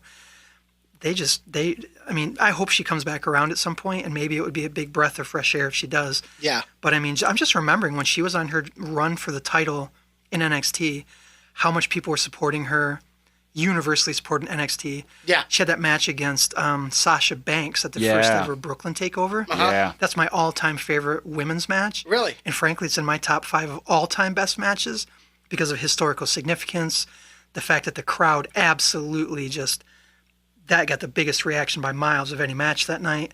It was a culmination of Bayley's year-long climb towards the title from Sasha, so meaningful in so many ways. So yeah, Bayley's got a real special place in my heart as one of my favorite all-time faces. And especially to the crowd that she panders to, the young girls, she has a positive influence. Yeah. You know, again, I think when she popped the wacky inflatable arm flailing too, man, I was like, well, there goes everything special about that character. There was an episode where she and Sasha were going towards that big title match, and Bayley had that one super fan who was always at matches, that young girl. Yeah. She was wearing holding a Bayley sign. And I remember during a match, it was like, no, it was after that match. It was 2 out of 3 on NXT, like Iron Man or whatever it was. Sasha was outside the ring beating up Bayley. She turned over to that girl and did the whole oh, you're going to cry? And then she grabbed the shit out of her hands, though, and just whipped it and tore the sign up. That girl cried, and they kept cutting back to her really crying. Yeah. And I was like, A, sorry for your luck, kid. B, Yeah. way to go, Sasha. Way to go, Right, Sasha. right. Yeah. And that's the kind of thing that made Bayley look even better as a face. Those dynamics matter. Right. What was that gal's name that ended up leaving NXT or AEW? Kylie Ray. Somebody Kylie had Ray. said something along the lines when she first made her debut. A friend of She's mine. so good. Yeah, friends of mine had said that Kylie Ray is doing what Bayley should be doing, like Right. the way in which she just projects and is playful about Yeah. it. Yeah, and I can agree with that. But Yep. I would have to say I was trying to figure out who my number one would be. Yeah. And part of me wanted to say Hulk Hogan as the ultimate face because in the 80s there was no bigger household name than Hulk Hogan. Pretty good heel, though. But the deciding factor between the person I chose and Hogan was that when Hogan flipped heel, he engaged a an incredible negative reaction from the crowd. So it just shows the power he had. Yeah. Yeah. Power of Hulkamania, brother. Right. Exactly. And what you gonna do, man? And but Let me tell you something, Mean Gene. This horseshoe hair don't do nothing to reduce the power of Hulkamania. See that sausage skin? That's how... Stop. Anyway, just stop. But when Stone Cold Steve Austin turned heel, it kind of fell flat. Yeah, I agree. And and Stone Cold was like the first one in WWE to like break that barrier of good guy, bad guy, where he was a heel, but he was a face. Well, he was And a good heel, though, before they ever made him, before he ever turned. Right. Early on, I thought he was a good heel. Like, pretty Right. cutthroat, pretty nasty. But once he became Stone Cold Steve Austin and they started giving...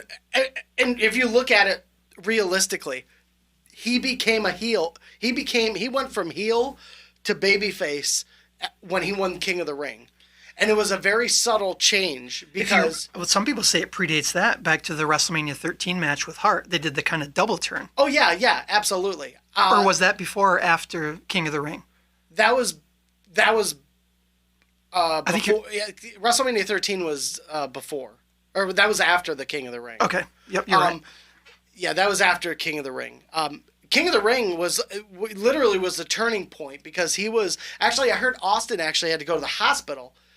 Wait, his mouth was all busted. Yeah, he got his mouth busted against Mark Marrow. Really? He had to come back. He had a bunch of stitches inside his mouth during the show. Came back and then wrestled the main event with Jake. Yeah. Wow, I didn't know that. And that's when Austin 316 was born. And just the fact that he came out there shooting and he came up with that really off the cusp. He did not have that written. He said No, that. It just kind of happened. That made him a name. And that won him over with the crowd. So he may have not been a heel. Like, he may have been seen as a heel according to normal standards, but he became the biggest face. The crowd never reacted harder than when the glass shattered. Right. He became the biggest name in wrestling, and he became this dangerous icon in wrestling as well. That's why I've always considered him. When he tried doing the McMahon alignment, I do like some of the stuff he was doing. Yeah. The super aggressive and like just the weird stuff he was doing. He was really funny and good at it. Yeah, when he got his neck smashed by what's his face? Owen. Owen. That's when they made him. They still wanted him on the air because he was just getting hot. And that's when they gave him that almost year of running around with Vince. Yeah. And Kurt Angle. That's when he and Kurt Angle were doing their whole thing. Well, actually, that was in 1996 when he got his neck broken. And the Kurt Angle thing was later on. God, my chronology sucks. It's okay. No, it was after... Well, that was the thing. No, because WrestleMania 18 was... I think it was WrestleMania... Oh, no, it was... Sorry. WrestleMania 17. Yeah, 17. It was The Rock and Stone Cold, number 2. Yeah. And that's when McMahon came out and helped Austin win, and they were in Texas as well, and the crowd was just going nuts that Austin won. Yeah. So that could have been the fact that it was in Texas, but it just didn't have the, Austin's a bad guy. It's like, well, he's always been a bad guy. It has some shock appeal because you didn't really see it coming. Yeah. But it didn't really have... It was kind of shocking, but it wasn't very impactful. Right, exactly. That makes sense. And that's what I've always said. He's always going to be the best, just straight up face, because... He's meant to be that anti-hero. He's the perfect anti-hero. Yeah, that makes sense. So let's go into heel. T, you're number 3. Yeah, number 3, Scott Hall. Ooh. Always, wow. Yeah. Yeah, that makes sense. I never cared about him when he was a good guy. Yep, solid. Only heel. That's it. That's all I got. Straightforward. Boom. Yeah, Scott he Hall. was good when he turned to Scott Hall. That was perfect. Yeah. And I liked him actually as the outsider. Yeah. So, Davison, number 3 heel for you. A couple of years ago, I was frequently referring to this person as my absolute favorite heel, and not just in women's division, but in wrestling flat out. If you've been following some of the people from NXT and their switch up to the main roster for the last 5 to 10, this person came out of absolutely nowhere to take over Alexa Bliss. When Alexa Bliss is an absolute snotty, mean-spirited bitch, I can't think of anybody, man, woman, different companies, she kills for me. Like, currently speaking, when she's in that mode, I don't want to watch anybody else heel besides Alexa Bliss. Yeah. I like it. I have her actually on my other side as good at both. Oh, wow. Yeah, biggest reasoning is because my qualifier on that, and I'll say it again later on, is if I can root for you while you cheat, that's my my thing. That's what I consider as that anti-hero piece that Mark brings up occasionally, that kind of tweener role. Yeah. If we had more time, we probably could have done that one as as the well. only thing. Yeah, it's maybe we'll get into that another time as well. Word. My number 3 actually isn't even a wrestler. The one, and it's very hard. It's Jimmy Hart, isn't it? Is it Bobby Heenan? Bobby Heenan. There you go. Bobby Heenan is all time, and not even just as a manager, but as a broadcast journalist. Yep. He added so much entertainment. Good choice. Yeah, he's great. To that heel factor, and he could play the coward too, which is not easy to do. Well, he was the Weasel. Yeah, he was the Weasel. Yeah, I mean it was all based around that. Yeah. So Heenan had to make the list. It was easy, and you'll probably be maybe surprised, maybe not too surprised with my number 1 selection, but that's why I had to put Heenan in there because he deserves the recognition for being the heel he was. T, where are you going number 2? I was gonna lean towards Big Boss Man being my number 2. Yeah. But I'm gonna say JBL, Jibbles. Yeah.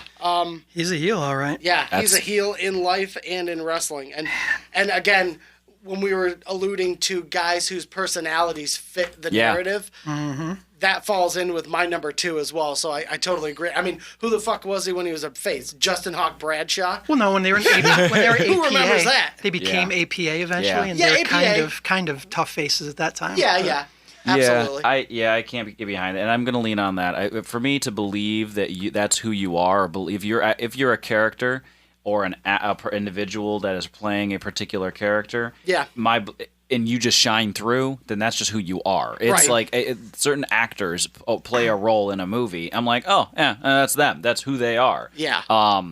Yeah, so there's so many situations along those lines, but yeah, for particular JBL, you're a dick in person, you're a great dick on camera. Indeed, Davison. The Blue Meanie thinks he's a dick. Oh yeah. God, Joey yeah, because he almost murdered them. Joey, the announcer from ECW, Joey. Oh, Joey Styles. Joey Styles, yeah, he also has Joey a thing Styles with knocked Morrow. JBL out backstage one time. Nice. Yeah. Bullying. He sucker punched him and knocked him out. Oh my God! Yeah, I heard about I really that. hope I can meet Joey Styles one day and shake his hand for that. That's great. And there was the spot in that first one night takeover, or what it was called, one night stand, when ECW came back. Yeah. That's when Yeah. JBL just went bonkers on the Blue Beat the Meanie in the shit ring out and of the punched Blue his Meanie. face in. Just what a dick. What a heel, man. Jerk ass, What a yeah. heel.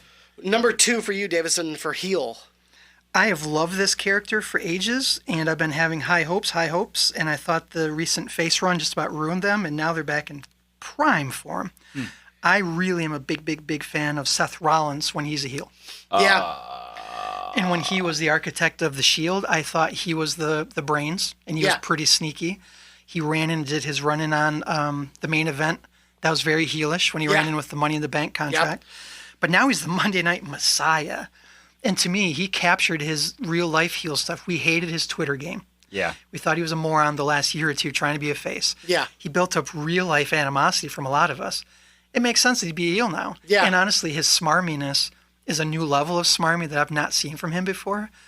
And I am willing to go out on a limb. And because we said we're not talking success and we're not talking championships or money, this is the version of Rollins we're seeing, the Monday Night Messiah, is my very favorite version of Rollins I've ever seen. I will say that I had him originally on my forever face list. Wow.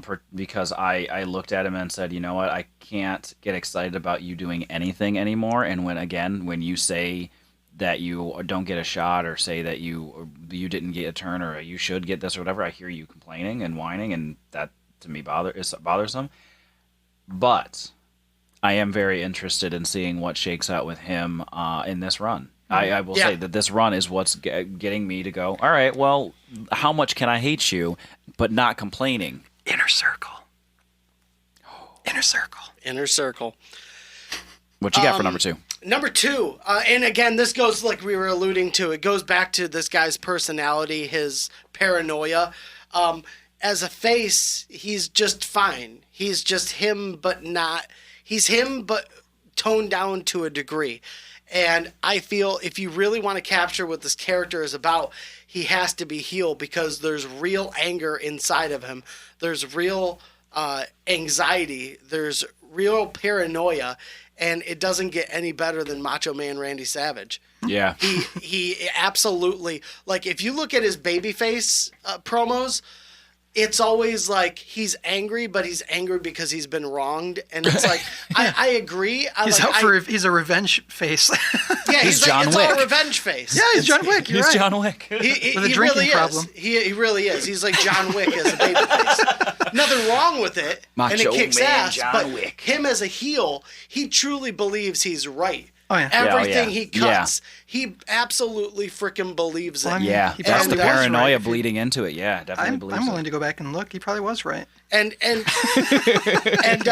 there's he would have been number one, but my number one pick is a little bit more subtle and just down right to it. So let's get into your number one heel, T. Number one heel only can be Kevin Owens.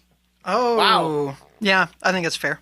Yeah, he does a good job. I Yeah. don't think he's bad as a face, but he's a tremendous heel. He's Yeah. a tremendous heel in everything he said, and I'm also kind of burnt out on him. But even though he's spotty and when he hasn't been around as much, but still burnt out when I see him. Except for that run up the wall and then dive off, folks. Yes. That was dope. But yeah, Kevin Owens as a heel, there we go. That's what I want. That's what I'm feeling. I don't want him to do anything else. I like it. Davison, where you at number one heel? This dude had a legendary heel turn. He had just won the Ring of Honor title, and everybody knew he was leaving Ring of Honor to go to WWE. And people were so stoked that he won the title on his last night. And then he heel turned on everybody and told them they were slime and he was going to leave with their belt. Yeah. And then he did almost the exact same thing in 2011 when he won the belt from Cena. Yeah. Of course, I'm talking about my boy, CM Punk. Yeah. Yep. You know, he sold tickets and he was pretty good as a bit of a smarmy, smart-ass face. But think about him when he was the leader of the Straight Edge Society. Well, and that was like the entire point. His whole thing about like the X on his hands. Yeah, straight edge means he's better than you. They would do that, if you're going to shows that are all ages. Yeah. They would put an X on your hand, meaning Right. you can't drink, Right. which goes back to the sobriety thing. I was straight edge from 17 until like my early 30s. Really? I really was, because I'm from the hardcore scene and punk Right, stuff, right. and I'm very anti everything. If you hadn't noticed, so even in the punk scene, I'm like, yeah, you're a bunch of glue sniffers and drinkers. I'm straight edge now. So to see a wrestler who was legitimately tatted up with straight edge shit was very exciting. Yeah. And then to realize how smart he was. He comes from an alcoholic family like I do. I really Yeah. relate to his temperament. He's a great like cult leader type dude. He's evil. He's sneaky. Think about when he poured the ashes of Paul Bear all over himself, leading up Oh to the my Mania against God. Undertaker. Yes. It gets no better for me. CM Punk. That's awesome. Yeah, it's hard to disagree with that because, like you said, he's got that "I'm better than you" mentality. Yeah. And when he's a great wrestler and he's straight edge, And he's a better talker, and he's smarter, and you know what I mean? Like, Right. Of course you hate him. He's better than you. that's Of course. that's Literally. why, as much as I loved Macho Man Randy Savage, there's always going to be one person who was never given the world title, but he could have, but at the same time he didn't need to because he was such a perfect heel that he created his own title built off of his ego. And $1 Million Man Ted DiBiase is, in my opinion, Yep. one of the most heated guys in the 80s wrestling era. His laugh. I can't think Yeah, of it's just anything. I can't do $1 Million Man. What is there to cheer for about that guy? And like, there's nothing. Right. And he was such an asshole. And they would, but I got money.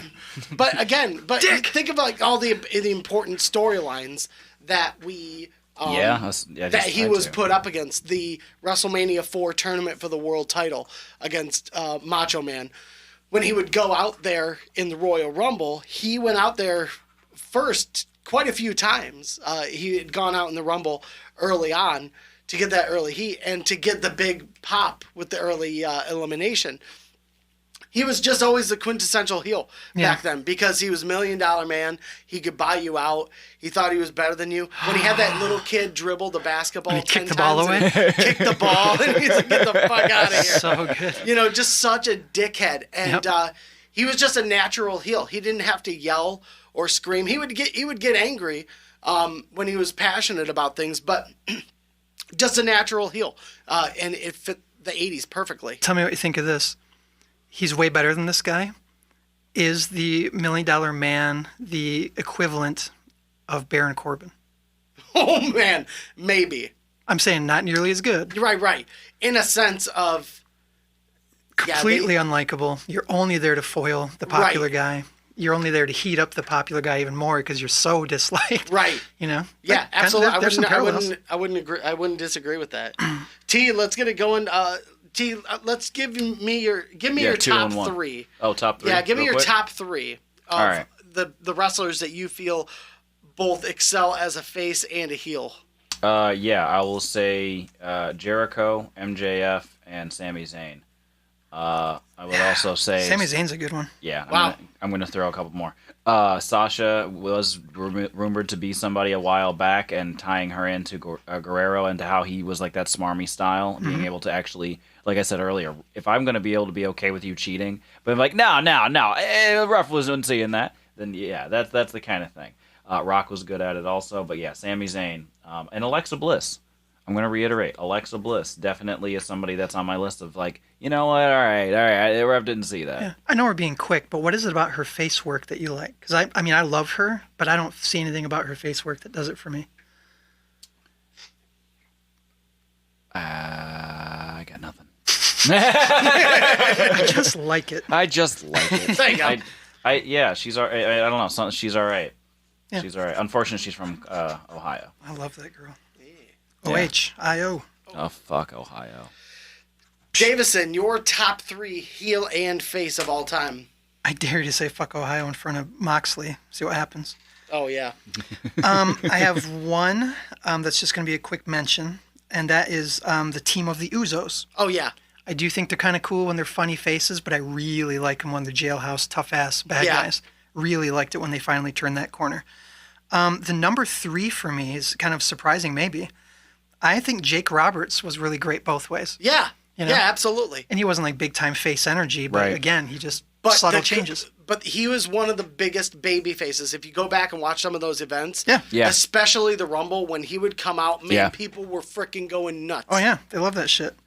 Number 2, I would say Daniel Bryan, because I absolutely love everything about his good stuff, but I also love all of his heel work. I think he just got that nice, like, smart-ass, shit-eating grin that he puts on. Yeah. He's very condescending. Like, oh, I love that. Number 1 for me is absolutely no question Eddie Guerrero. Wow. Yeah. Absolutely. Yeah. Hands down. Yeah. Never liked a guy better as a face when he's cheating. Never thought somebody was nastier than when he was in like WCW. Oh, yeah. Cheating everybody and I love Guerrero. yeah. And he wasn't being funny like cheating to win back then. He was just a nasty dude who Yeah, would cheat absolutely. and hurt you. Yeah, and was there a better feel-good moment? Like, we can make a list of all time, but when he beat Lesnar for the World Championship. Oh, yeah, no doubt. You talk about just like the universe crying in joy. Like, Yeah. Oh, yeah. That was massive. Yeah. That was yeah. huge. Eddie. Rest in peace, bro. Most tough. Yeah, Where you at? I would have to say for the top 3, again, it's a little difficult to engage, but I think, again, you look at what Hulk Hogan did and how he changed wrestling with one decision. And I don't think if they had picked Sting to do that NWO shift that it would have meant as much. No, I agree. Or it would have it made the impact it made. Yeah. Hogan had never been on a national level a heel. Right. He was on the independent level back when it was the territorial days, but that was, again, they always said whatever happened before this never happened. Right. Sting's one of Hogan Hogan and Giant wrestled 3 or 4 times before the WrestleMania match, but that didn't happen. Right. Right. You know, so I had to go with Hogan as number 3. Number 2 is interesting, Roddy Piper, because again he was an excellent heel, but back in the early '90s when he was put in a babyface position, the crowd. Is that about the time he painted half his body black when he walked in the ring? Yeah, that was That's against good Bad face News work with it. Brown. That Yeah. was pretty bad. That was pretty rough. And that was actually WrestleMania. That The same, actually, it was Royal Rumble 91. That's when the feud began between him and Bad News Brown. If you go back to 91 and 92, primarily in the Royal Rumble, and you look at the spots that he was in, Macho King Randy Savage and Ted DiBiase have Jake the Snake Roberts tied up in the ropes in the 91 Rumble. And 3, 2, 1, here comes Rowdy, crazed, coked out of his mind, and the crowd's going fucking ballistic. He's like wiping his nostrils all the time. The crowd's going fucking ballistic. Now, fast forward. You get out there. Fast forward Give me a bump. Fast forward a year, he wins the Intercontinental title from the Mountie at Royal Rumble 92. The Mountie. Good heel. There's Mountie a spot in the match where Ric Flair eliminated the Big Boss Man, and he's sitting there, and he's all by himself, and he's worn out, and then all of a sudden, 3, 2, 1, here comes Piper, coked out of his mind again, running like a madman, and you just look at Ric Flair's face, and he's like, oh, fuck. And Piper gets in there, does a 360, and then jumps into Ric Flair and just starts pounding him. And the crowd's just going fucking crazy. Yeah. You know? He had Moxley energy. Yeah, that scene is absolutely Moxley energy. Absolutely. That's and I think it's, again, not the best babyface, way better heel than babyface, but the involvement that the crowd had in him, and the belief they had in him as a face. Yeah. And a lot, and I just think when it comes down to it, if you're going to talk about people who are, all-time great heels and baby faces because they know how to engage the crowd and engage their opponent, I've always stood by him, and I think The Rock is the greatest two-way wrestler in terms of personality. Absolutely. That makes perfect sense. Best shit talker, and at the same time, best disser.